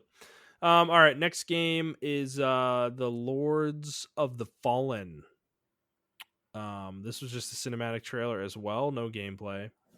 So maybe I'm getting it confused with another game. Wasn't another game called Lords of the Fallen? Yeah, I think it was. So that was what I was just thinking too. I think there's a game literally called Lords of the Fallen, and this game is called The Lords of the Fallen. Like, okay, yeah, I don't know. No, that's literally what it is. I'm looking at it. I googled it. It's Lords of the Fallen, which is the one the Dark Souls ripoff, and then The Lords of the Fallen, which is the newer game coming out. Yeah. Next game they showed was The Expanse, the Telltale series, and oof is all I have to say, man. Like, I don't know. It didn't look good. Yeah, this is you did say it's in pre-alpha, so I'm just hoping that's why it looks the way it looks. But yeah, I don't know, man. Yeah, I'll give them the benefit of the doubt until the game's out. But yeah, this was not a good showing in my opinion. All right, moving on. Next game they showed was something called Stranded Alien Dawn, where it looks like people landed on some planet and have tried to tame it. It looks like I don't know. another survival game. Yeah, exactly. Some kind of survival game. Great. We need more of those. Mm. All right. Next game was called Scars Above. I will say this game. So this looks like kind of like a weird horror-ish game. But I will say the concept was definitely interesting. An alien spacecraft like parks itself above Earth. And people try to find out what it is and why it's there. And there's a lot of, it seems like weird trippy shit. Kind of reminds me of Returnal actually a little bit. Oh yeah, this one looked weird. Yeah, I couldn't gauge it. But this was like a roguelite. yeah.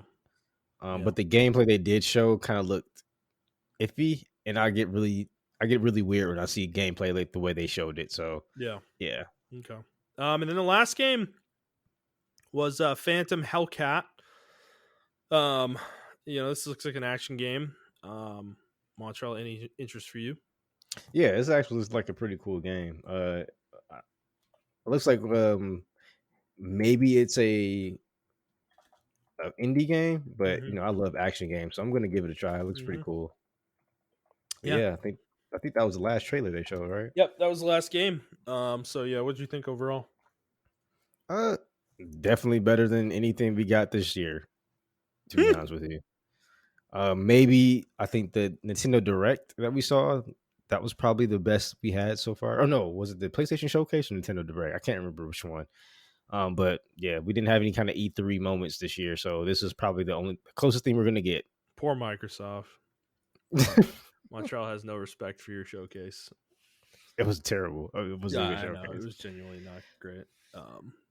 But this showcase and other showcases like it, I just wanted to have like a mini conversation. I know we were like already an hour into it, or 15, 20 into it, but like,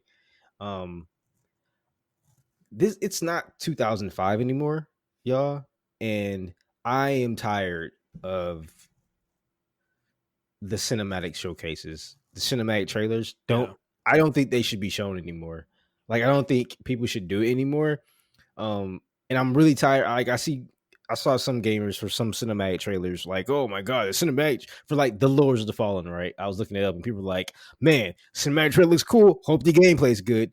Stop saying shit like that. No, just dude, say, it gets worse where's than the that. gameplay? No, it gets worse than that, dude. You remember when Red Dawn, or whatever the fuck it's called, the one from the one that Microsoft has that that Arcane's making. When that game came out, I remember people literally were saying, "Oh my god, this game looks awesome," and I'm like, "You didn't see a game." Like, what are you talking about? It's like, so I don't know if you're like, yeah. And I don't know. I understand maybe because we're 33, 32. Mm-hmm. We've been playing games for about literally like 25 years or whatever the case may be. Yeah. And we've seen it all. But like, I feel like even if you're younger, right? Yeah. Like, you should be able to know, like, you grew up in the YouTube age now. Yeah. Like, there should be no excuse why you should be like impacted by fucking cinematic trailers at this point. Like, we grew up with bad graphics, so cinematic trailers was literally the only way. But maybe that's the reason why they are impacted by it, is that they grew up in that time and they view hype differently than we do. Like, man, you're right. Probably they like eat it. They eat it up. That like surface level hype, like that doesn't impact me and you though. Like, we aren't into that shit. Like, it doesn't really work on us. And I mean, we're not saying don't be excited for something. I'm just saying, dude, like, don't like suck the company's dick for some cinematic trailer that tells you nothing about the game. It's like that. I mean, okay. Well, I don't even blame the viewers. I blame the companies. I'm how much money is wasted on these cinematic trailers that can go to more development? True. You know what I'm saying? True. Right. Like, just show me gameplay. Like, show me in-game cinematics, yes, but like, just show me gameplay. I'm tired of seeing like Lords of the Fallen, for instance, or that one Obsidian game that's supposed to be coming out. Like, those are all cinematic trailers. And Avowed, yeah. Avowed, yeah. And it's like and then there's nothing else of it at all. Like, we haven't heard anything from Avowed. It was like that with Starfield, dude. Everybody's like losing their mind. Like, dude, like Fucking Todd Howard's like saying that this game is like gonna blow everybody's minds in a way no video game ever has. And it's like, bro, we've not even seen the game. Like, you haven't shown us the game. Like, how, and people are eating that up and like saying and like losing their minds, like, I can't fucking wait for Starfield, bro. And it's like, what are you like excited about? I get the concept, I guess. It's like, we've had games that take place in space. Like, they exist, you know? It's like Starfield really going to be doing something so different that it's going to like blow our fucking minds? Like, I don't, and especially after seeing that gameplay, definitely not. Like, you know? So I don't know, dude. I don't know. I think people just want to be excited about things, and then they And that's okay. and yeah, but they let themselves get like so wrapped up in that hype that they don't like see the forest for the trees, you know? They're like losing sight of what is actually happening with some of this stuff. And it's like half of this thing was non-gameplay trailers, you know? Yeah. And that is annoying, you know? Like, when I see those, like a lot of those, to be frank with you, I was like skipping a lot of these pre-show to kind of get through it. And I was skipping the ones that didn't show gameplay because I don't care. Like, okay, you're telling me what your concept is. I guess that's interesting, you know, but it's like, until you show me what the game actually is, like how it's going to play in some form or fashion, I don't really care. Like I'm not falling for it. I'm not going to buy your game based off cinematic trailers, you know? Yeah, exactly. So, You can have the best concept, but if your gameplay is like something I don't like, I'm gonna skip out on it. But yeah, I don't know. I guess it's like the opposite end of like when you do show too much gameplay, because then you get Gotham Knights. So it's like oh shit, man, that is true. I mean, there's a balance, right? There's a balance to this. Like, there is a degree to which, you know, I think a game can show too much gameplay, and you're right. I think Gotham Knights is it. They don't. I think they need to shut up and like not show anything else till their game comes out, and they won't fucking stop, bro. This is like when Spider-Man came out, where there was like every week there's a new trailer for the game. It's like guys, like, enough. and that gameplay was good. Like, and we were tired of it. I was tired. I'm like, okay, but they I were like seen the game. Spider-Man was like spoiling their fucking game, dude. Like, yeah, and that shit was annoying pre-release. So I don't know. I mean, it is what it is. Some people love this shit, so they're just gonna keep doing it, you know. So. Alrighty, Montrell. Let's move on to our next story. This is from Bloomberg. This was confirmed. This was rumored a little while ago. I don't think we actually talked about it though. Or actually, did you talk about it? I think you might have talked about it when I was not on the show a few weeks ago. Probably. Oh, I did talk about. Yeah. No, well, I talked about the remake, but I didn't talk about. I didn't know they got another studio. Because when I talked about it, it was still delayed indefinitely. Oh, that's right. It sounded like it was being canceled. Yeah. Yeah. So this is the other end of that story. So this game is being moved from Aspire Media to Saber Interactive, and Saber Interactive is going to complete the game's development. Aspire has been taken off the game entirely. They are no longer working on it, which the article does reference a quote in here. So, quote, one of the group's AAA projects has transitioned to another studio within the group, it said. This was done to ensure the quality bar is where we need it to be for the title. We are not expecting any material delays for the title based on this transition, end quote. And that was because they had seen the game. Sony, the partners for this game, Sony and Lucasfilm, had seen the game early, and Embracer themselves saw it early as well, and they were not happy with the progress that was being made on the game, so they moved the game over. They've taken it away from Aspire. And I think this is something we called out when this game was first initially shown. Is I was excited for Aspire because they're a port studio by trade. That's all they've ever done, and they port games to Mac OS, and that's really all they've ever done for the most part. I don't even know if they've ever made their own game. So I was excited for them to get the opportunity, but I think we did question if they're up to the task. You know, It's hard to make that transition, especially for something as high profile as this. So this isn't like a huge surprise, but it is sad nonetheless.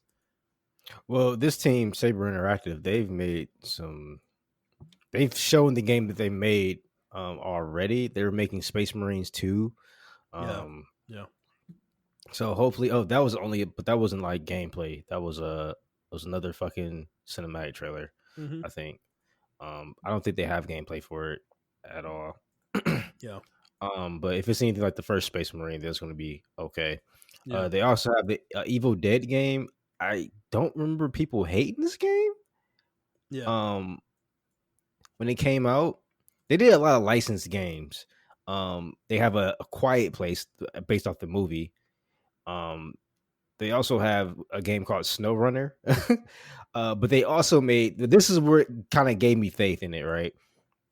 They made World War Z Aftermath. And World War Z Aftermath was one of those sleeper hits that people bought and were like, whoa, this is actually a really good swarm zombie shooter game. Mm-hmm. It was like, it filled that void where we had no Left 4 Dead games, right? And this was like the Left 4 Dead games, a third person game, and it felt like a Left 4 Dead game. Um, Even after Back 4 Blood came out, a lot of people compared it to World War Z Aftermath, and yeah, it was. I think this game's better than that. So I mean, with that being said, I kind of have faith that this is in good hands, Mm-hmm. because they have a good criteria. We can see what they're doing. We can see the gameplay. They have like 8 different games they made and all different gameplay, Mm. but each game hasn't been like a egregiously terrible game. So I don't Yeah. know. Yeah, I agree with you. I think this game is probably in good hands. It's I like, I'd rather the game be good. I don't want this game to be like poorly made and fail and flail. Honestly, I think KOTOR needs to be treated with respect. So um, I'm hoping it comes out well, but their spin doctoring about no material delays expected is total fucking bullshit because this game was supposed to come out by the end of this year originally. Yeah. So, and it is not slated until probably 2024 is what the Bloomberg article mentioned. Is like that's like the earliest they'll probably get it out. So yeah, they're fucking full of shit on that. But so game delayed pretty much indefinitely. I'm sure we'll start hearing about it again, maybe later next year or early 2024, more than likely. But yeah, so that's where we are with that. Let's move on, Montrell. Another Embracer Group story, and this one, fucking, I like don't understand what the fuck how the fuck this happened. Embracer Group, I feel like they have endless money because all they do is acquire things. They're just acquiring everything left, right, and center because they fucking bought they acquired they acquired Middle Earth Enterprises from the Saul Zane's company. And we don't know how much money they spent on this, but this is the company that has made the Lord of the Rings movies. And this basically gives them access to the entire IP. So the Lord of the Rings IP and the Hobbit IP. So this is for film, television, video games, board games, merchandising, theme parks, stage productions related to the Tolkien's work. So they're already planning on utilizing this. They own Asmodee, which is a board game company. So they're planning on doing some stuff with them in the tabletop realm, which is not a surprise. Which Asmodee's made stuff, Lord of the Rings stuff before as well. So that they're well experienced there. But it's just interesting that Embracer like that no one else came in on this and like fucking I think a lot of outbid people them. think Lord of the Rings is dead.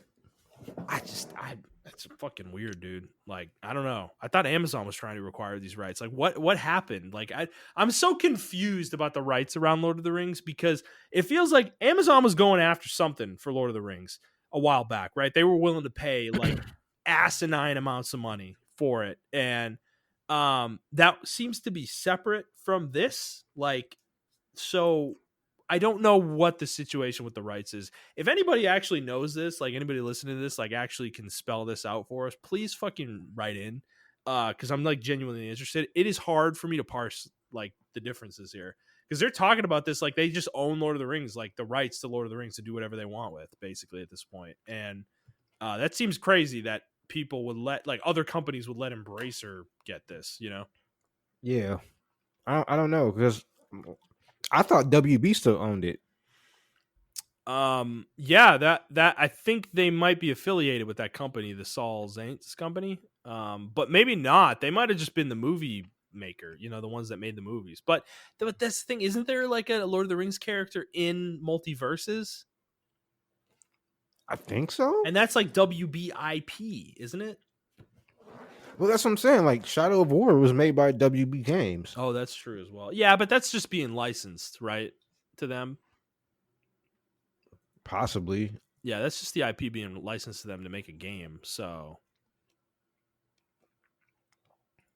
I don't know. This is pretty weird. I didn't know Embracer Group has that much fucking money. So that's what I'm saying, dude. I don't know. I don't fucking know.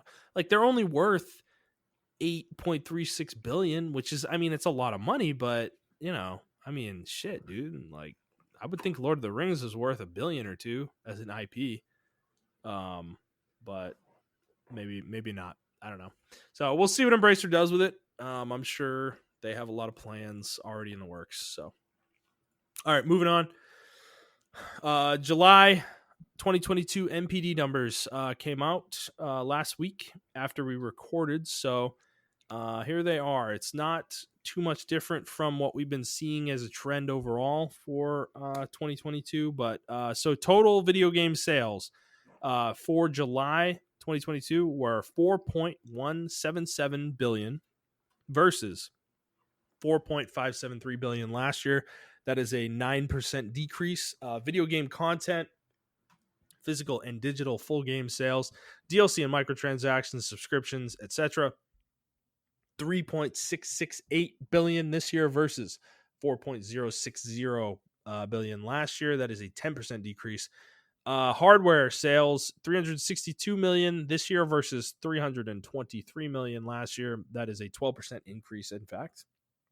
And then video game accessories 148 million last year versus 190 million. 148 million this year versus 190 million last year. That is a 22% decrease.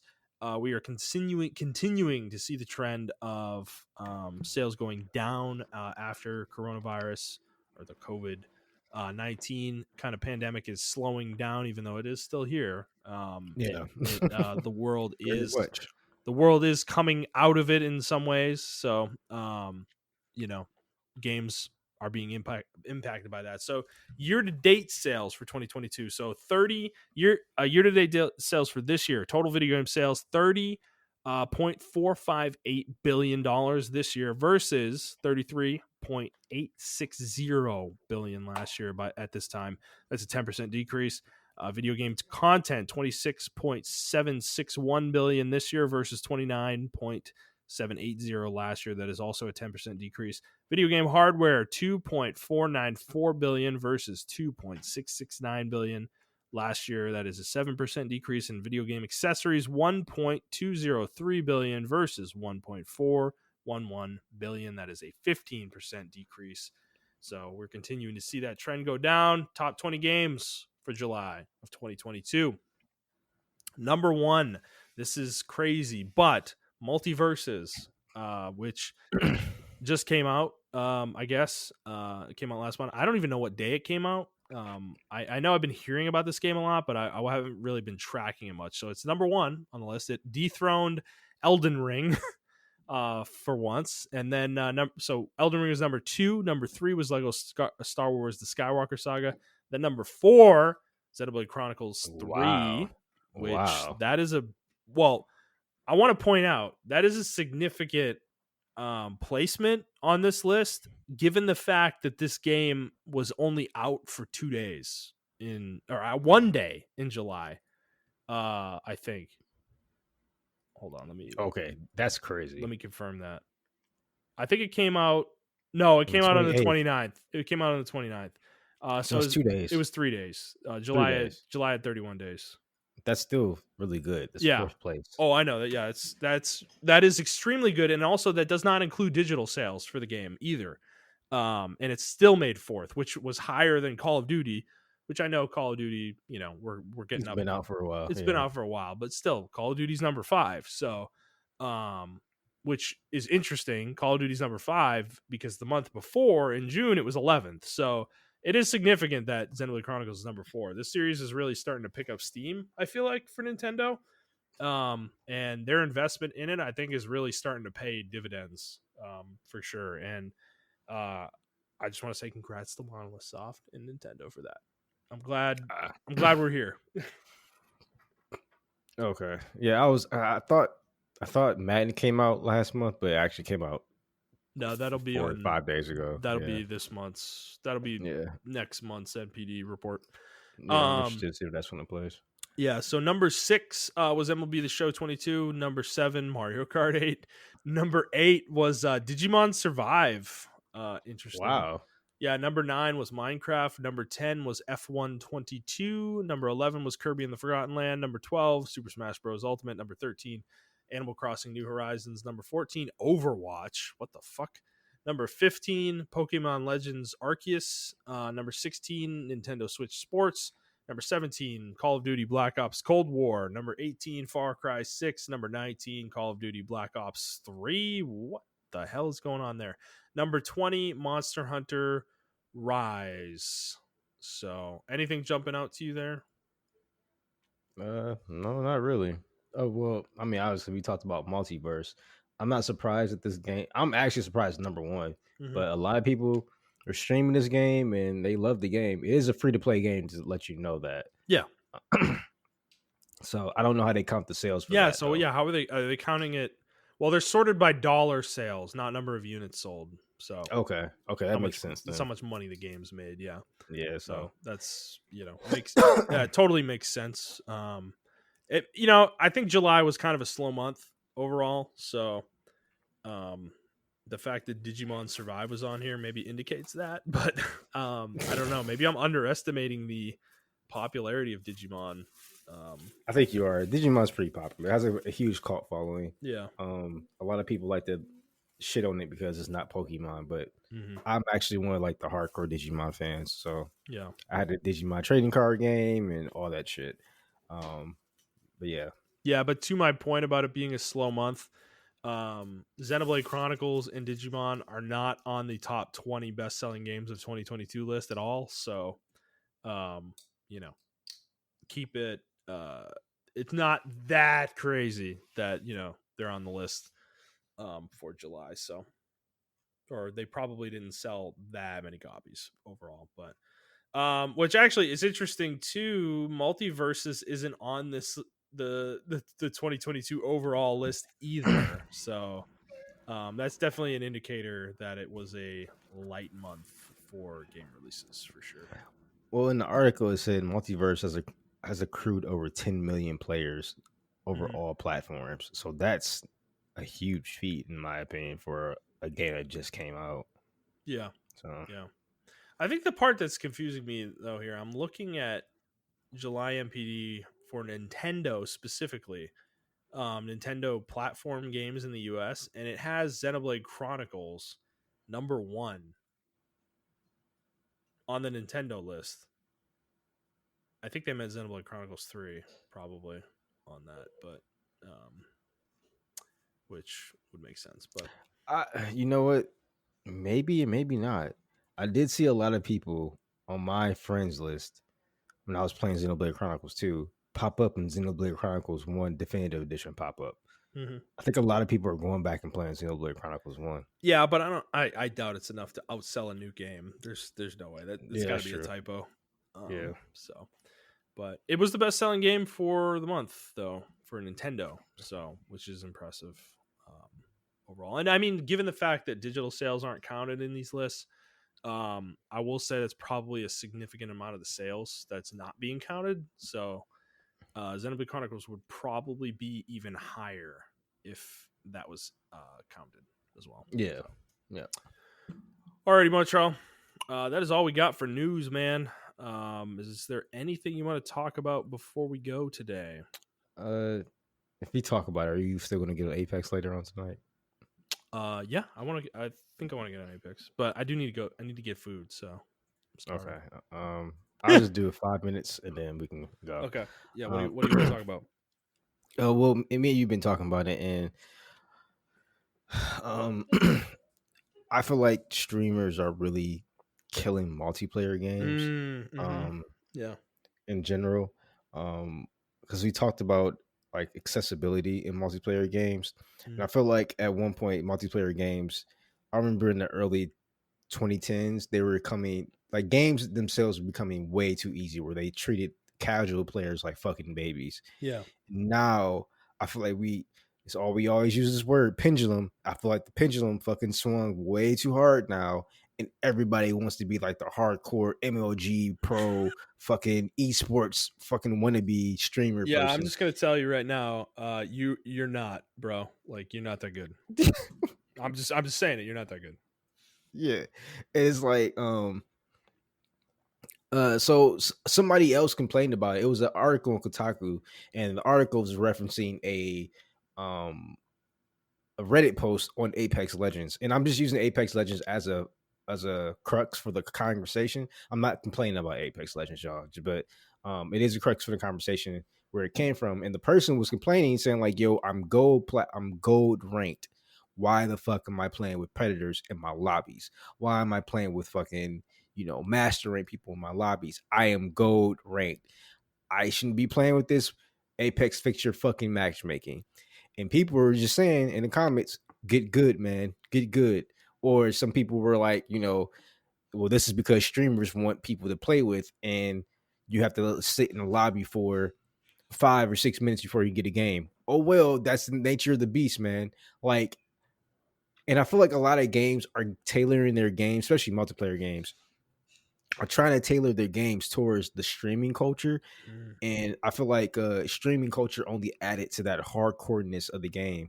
And it's like, bro, I don't want every game, and this kind of applies to single player too, bro. I don't want every game to be fucking Dark Souls. I think that's why Kirby Forgotten Land sold so well, because that's not Dark Souls, bro. We don't, every game doesn't have to be a Devil May Cry. Like, I don't want to try so hard in my games all the time. I just want to sit back and play Right. the fucking game, Right.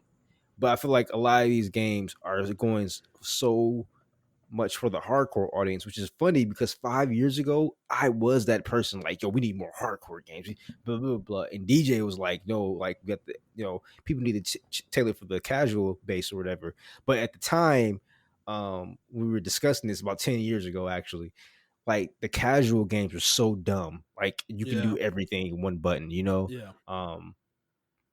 But like, yeah, getting back to that Apex post, he was talking about that, and it was about the streamers and everything like that. And he was like, I don't want to be playing with fucking streamers. I'm tired of seeing Twitch people and all this other shit like that. And I think the way Apex does matchmaking is because of that factor. Like if they are that good, they'll be waiting in lobbies for 5 minutes or whatever. And it's like, oh well, bro. League of Legends. I watched Tyler One. He's a fucking challenger rank player, the highest fucking rank you can get. And those people have to wait in lobbies. You have to be entertaining and talk Yeah. to your chat for Yeah. those times, Yeah. And I don't. That is a like that. The fact that Apex doesn't seem to take that seriously, and I think other games are in the same boat as well. It's like super frustrating because it's a standard for any game that has ranked or matchmaking in general. What is the point of your matchmaking if it isn't actually fair?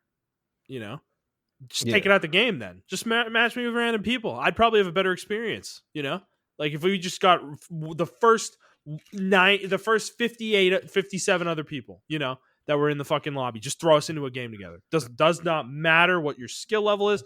I guarantee you, like I almost guarantee you, we would have a better experience playing Apex if they did that, than what they do today. yeah, Because what they do today is cater to streamers, and it's and predator players, and it's really frustrating that they have fostered a community that is so impatient that they can't sit in a matchmaking queue for more than a few minutes. And dude, because you are totally fucking right. Like playing Dota or League, dude, you even in the low level even in low lobbies, levels, sometimes I have to wait 2 minutes. yeah, I have to wait. you gotta wait a few minutes, dude. Like the game is trying to make a fair match, Yeah, and that is a good thing. Okay, like games catering to streamers is not a good thing. Like that to me is it's one thing about Twitch that has really risen, that is starting to get on my nerves big time, because these people, they're just super loud. I'm thinking of like, people like Asmongold and, some of these other streamers and everything like that. And, fucking Doc and Z-Laner and, these big streamers, like truly big streamers. I think I understand why their influence has grown. Obviously, they have a wide audience. They have a lot of fans. They have a lot of people that agree with them.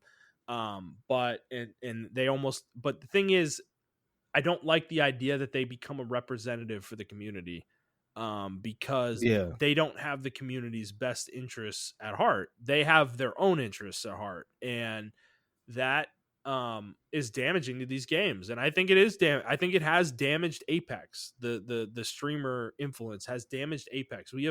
We have lost things like the Kraber headshot one shot thing, and I know a lot of people, that is a divisive topic, but I'm gonna be frank with you.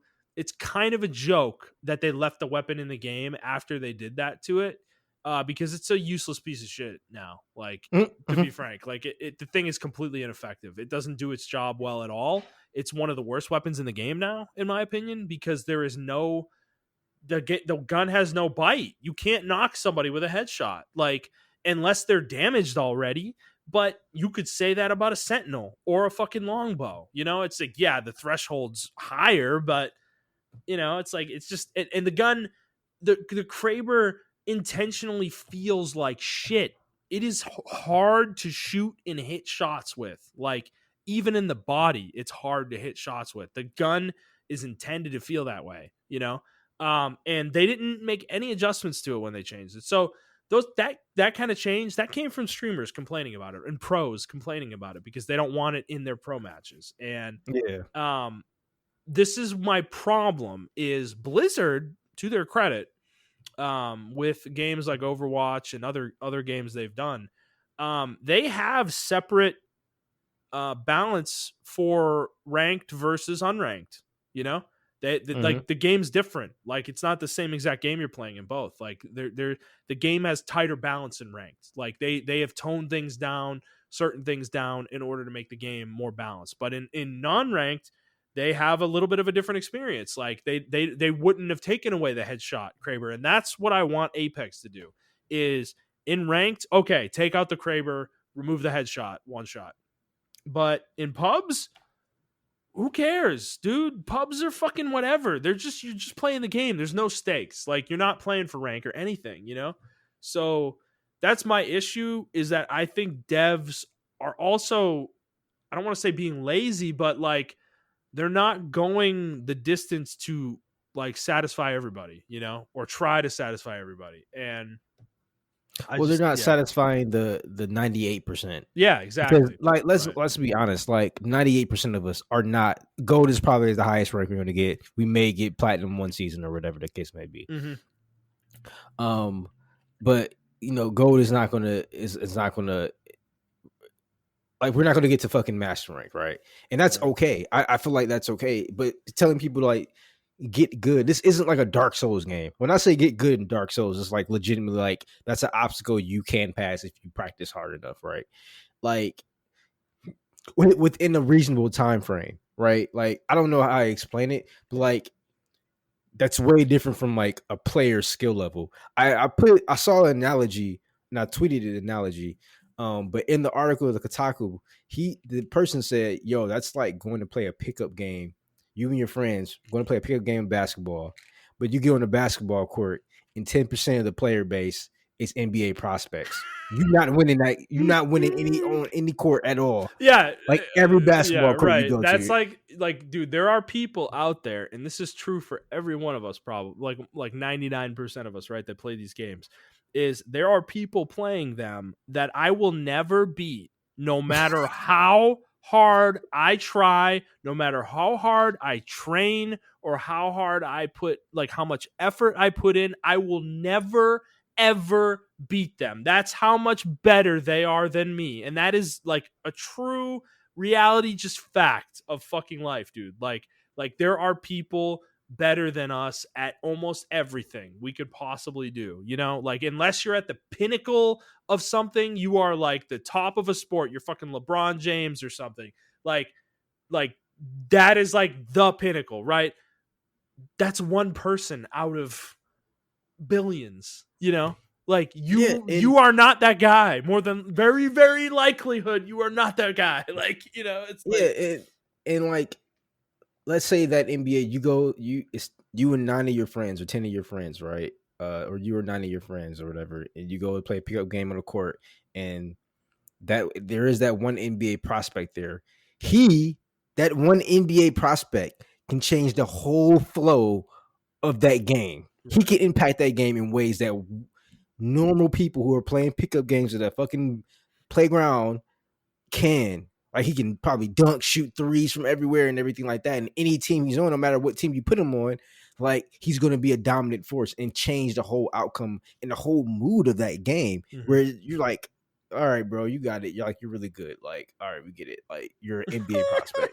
And like, that's how it feels to play Apex sometime, or like Call of Duty or whatever these Right. games mean. You're like, you're getting matched up with these 10% players, and you're like, what the fuck? The shit that they're doing, it looks like they're hacking sometimes. Like, we watch Shroud play fucking PUBG. Oh my It god, dude. legitimately looks like he's hacking Holy sometimes. shit. No, there's some clips of him that are just, dude, it looks like an aimbot. Like I'm like it's like snap dead, snap dead, snap dead, 360 snap dead. Like in like 5 seconds he kills like 4 people. Like it's nuts. Yeah, so I mean, like, dude, that's what annoys me is when we're playing against these Preds and then we run into one of these squads and we die to them, and then they're like, you know, they're like fucking teabagging our corpses and shit, and they're fucking like, you know, like we've run into guys who like fucking they'll start the finisher and cancel it like really fast, like 100 times in a row, you know, like, oh, you're so good, dude. It's like, yeah, you're better than me. Great, bro. Like, I shouldn't be playing with you, you know? Like, Exactly.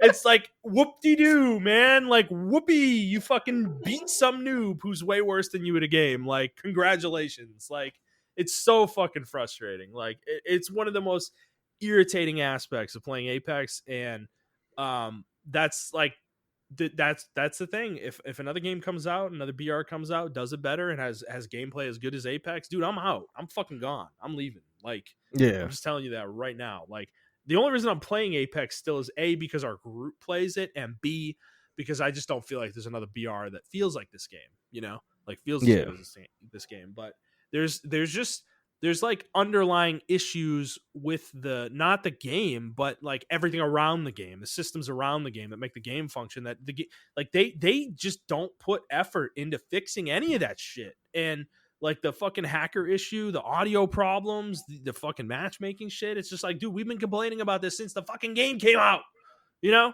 It's like, the fuck, you know? And your fucking your focus is, you know, neutering guns and destroying champions, you know, like making them fucking useless. It's you know, and like they fucking, I don't know, like, Well, I mean, that's the problem with, like, you know, a lot of the games or whatever. Like, I feel like Halo 3 was probably like the last game to have a really good skill based matchmaking system, in my opinion, because they had like they had problems. They're like, yeah, but you know, what if we run into like a rank 50 player or whatever, and we have to make sure they play with people. I mean, and the person was like, oh, well, unfortunately, they just get really long queue times, and like he's like, that's just what it is. What it is. He's like, I can't, because like the way Bungie was like, they're like, which is funny because the Destiny 2 is the complete opposite. They don't even have skill based matchmaking. Like, it's just random people with random people. And if you get people that are really good at the game, like, there's not an esport for Destiny, but like esport level, like people are like complaining about that because they're like, I want to do certain challenges and stuff like that, but I can't do that because I got these fucking predator, you know, centric players in the game that are like really fucking good. But yeah, the guy was saying in Bungie, he was like, unfortunately, it was like a documentary for Halo 3, and he was like, unfortunately, we could tweak the system where they could play with lower level players, but we're about playing by having fun. And he's like, I played with people who are just super fucking good at Halo, and it's not fun to play with them. It's not. Like, competitive gaming is just not fun.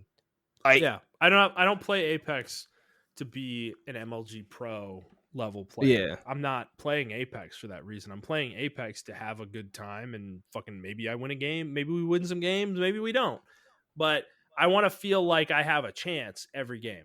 You know, that's where it's fun. If like that experience I explained earlier in the episode where like, you know, we win a couple fights early in the game and then we come up on a team that kills us in 5 seconds. And it's like they're not even using tactics.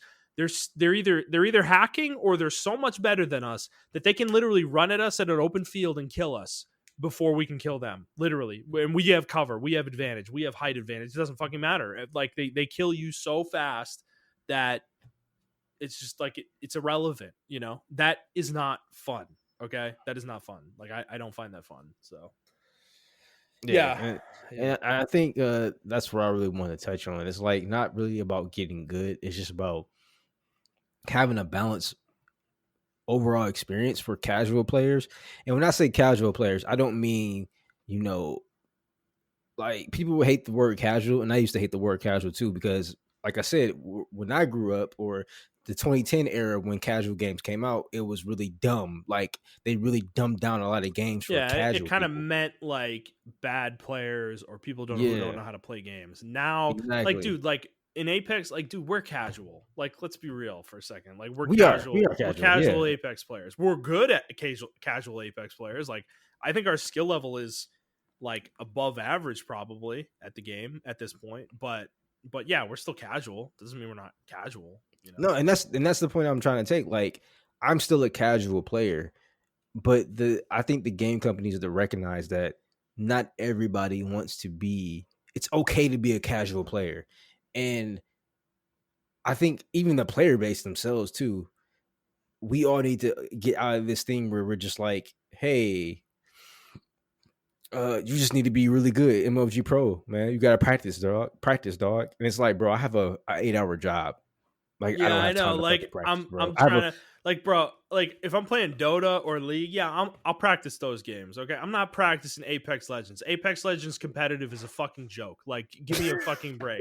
Like, it's not a balanced game. It's not a balanced video game. It's never been a balanced video game. None of these BRs are balanced. They're not balanced at all. They are not competitive games. They're a joke. Okay, like League of Legends and Dota, those are balanced video games. They are literally so well balanced that they are like, I would equate them to sports, you know, like no, and that's Apex, why, not even in the same realm.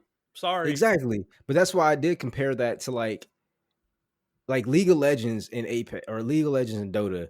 The matchmaking is so good to where, yes, I can go onto the court and play with my friends, and I don't run into fucking Faker, right? I don't run into him at all. Yeah, like he like when I say Faker is the Jordan of League of Legends. So I don't run into Jordan at all because he's in a whole different stratosphere than me. I would never run into him at all. He's probably absolutely annihilating people in that stratosphere too. But you know, exactly. He's still in the stratosphere though. So exactly. But he can play the game and still get matched up with people. I watch his stream. He still gets matched up with people that are on his skill level. They may not be in LCK or you know, the league or esports, but they're just as good as him. And they sometimes taking the time.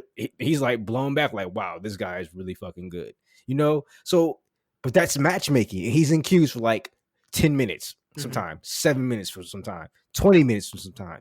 It's like, that's just the nature of the beast of being good. Like, I'm sorry, bro. Like, that's just, it is what it is. Even when I was playing Halo and I got to rank 43 or something like that, which is like 7 ranks from being like the highest rank, I had to wait sometime 5 or 6 minutes in like Halo 3 queue matchmaking. I'm like, that's just, it is what it is, bro. Like, I had to wait. So even when I played Social Slayer, like they would still kind of do like a soft matchmaking and put people like near me, you know? So it wasn't like I was just totally dominating in Social Slayer or whatever. So, yeah. I don't know. I just think games need to bring that shit back. And I think streamers themselves, y'all saying get good with us, but really in reality, y'all need to get good because y'all don't want to play with people on y'all same skill level because y'all want to get 20 kills a game and put that on your fucking splash. That's the only thumbnails. That's the only way you can be entertaining. Exactly. So you get good. Like, stop trying to go down to bottom. That's, in my opinion, I'm gonna be completely honest with you. That's like fucking high schoolers going down to like JV middle school basketball games and just dunking on them. Oh yeah, look at this, bro. Look, I'm streaming DMT bagging. It's like, bro, you're dunking on sixth graders, my guy. You're in the 12th grade. Like, you're good at the game. That's like true, that, man. That's like, true, dude. It's true. I don't know. It is, what do you tell a sixth grader? Get good, bro. Just gotta get better at the game. Like, bro, he's sixth grade. What are you doing? And he's probably never gonna get that good. Like, he's like, yo, I'm just trying to play the game because I like playing basketball. No, it's like, I mean, it's like discouraging though. Like that, you know, your analogy, that would be extremely discouraging to a group of kids. But it's the same here. It's discouraging to us, dude. There's a reason I haven't played Apex a lot the last 2 seasons. This is the reason. Like, I get sick of this game where there's periods of time when we're playing, and I think lately we've been okay, but like, dude, I'm sure we're gonna run into this season where we have a stretch of time where we are just, every game we're getting killed by predators, every fucking game, and we can't win shit because it's always fucking predators in every fucking lobby, dude. Like, and at that point, that's when I drop the game. I'm done. I'm fucking done with this game. I'm going to play something else. Fuck this shit. This isn't fun. Like, and this is how good we identified how, like, we're in predator lobbies. Usually, like, in our skill lobbies, like, people usually die pretty fast, but there's still like maybe 12 to 13 teams left after the first like minute, right? Yeah. In predator lobbies, I shit you not, y'all. In predator lobbies, people die, dude. First circle. We're in the first circle. We're top 5 already because no. It's worse than that, bro. No. This is when you know it's either a hacker lobby or predator lobby. Is like first circle closes, and first circle is only 5 minutes, right? Like it closes in 5 minutes. So that's really early in the game, right? An Apex game takes about 15 to 20 minutes generally. You're in a pred lobby. That first circle closes, and there's 3 squads left, and you're one of them. You're like, yeah, exactly. What the fuck?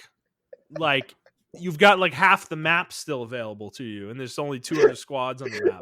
And then at some point within that second circle, one of the other squads dies. And it's you and the one squad that's left. And they already got red shields. Yeah, and they got red shields, and you're running around with like white shields, and you're like, what? Like, you know, like, dude, that's the experience in a nutshell, man. Like, you ever been in one of those lobbies? Yeah, guess what? You're playing with hackers or predators, probably. And I didn't know.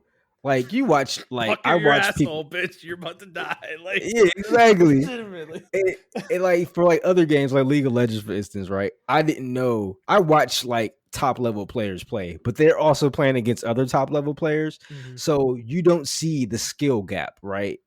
Until you play against one. And you remember the one, I think it was last week or week before last, I had a legit Smurf in my game.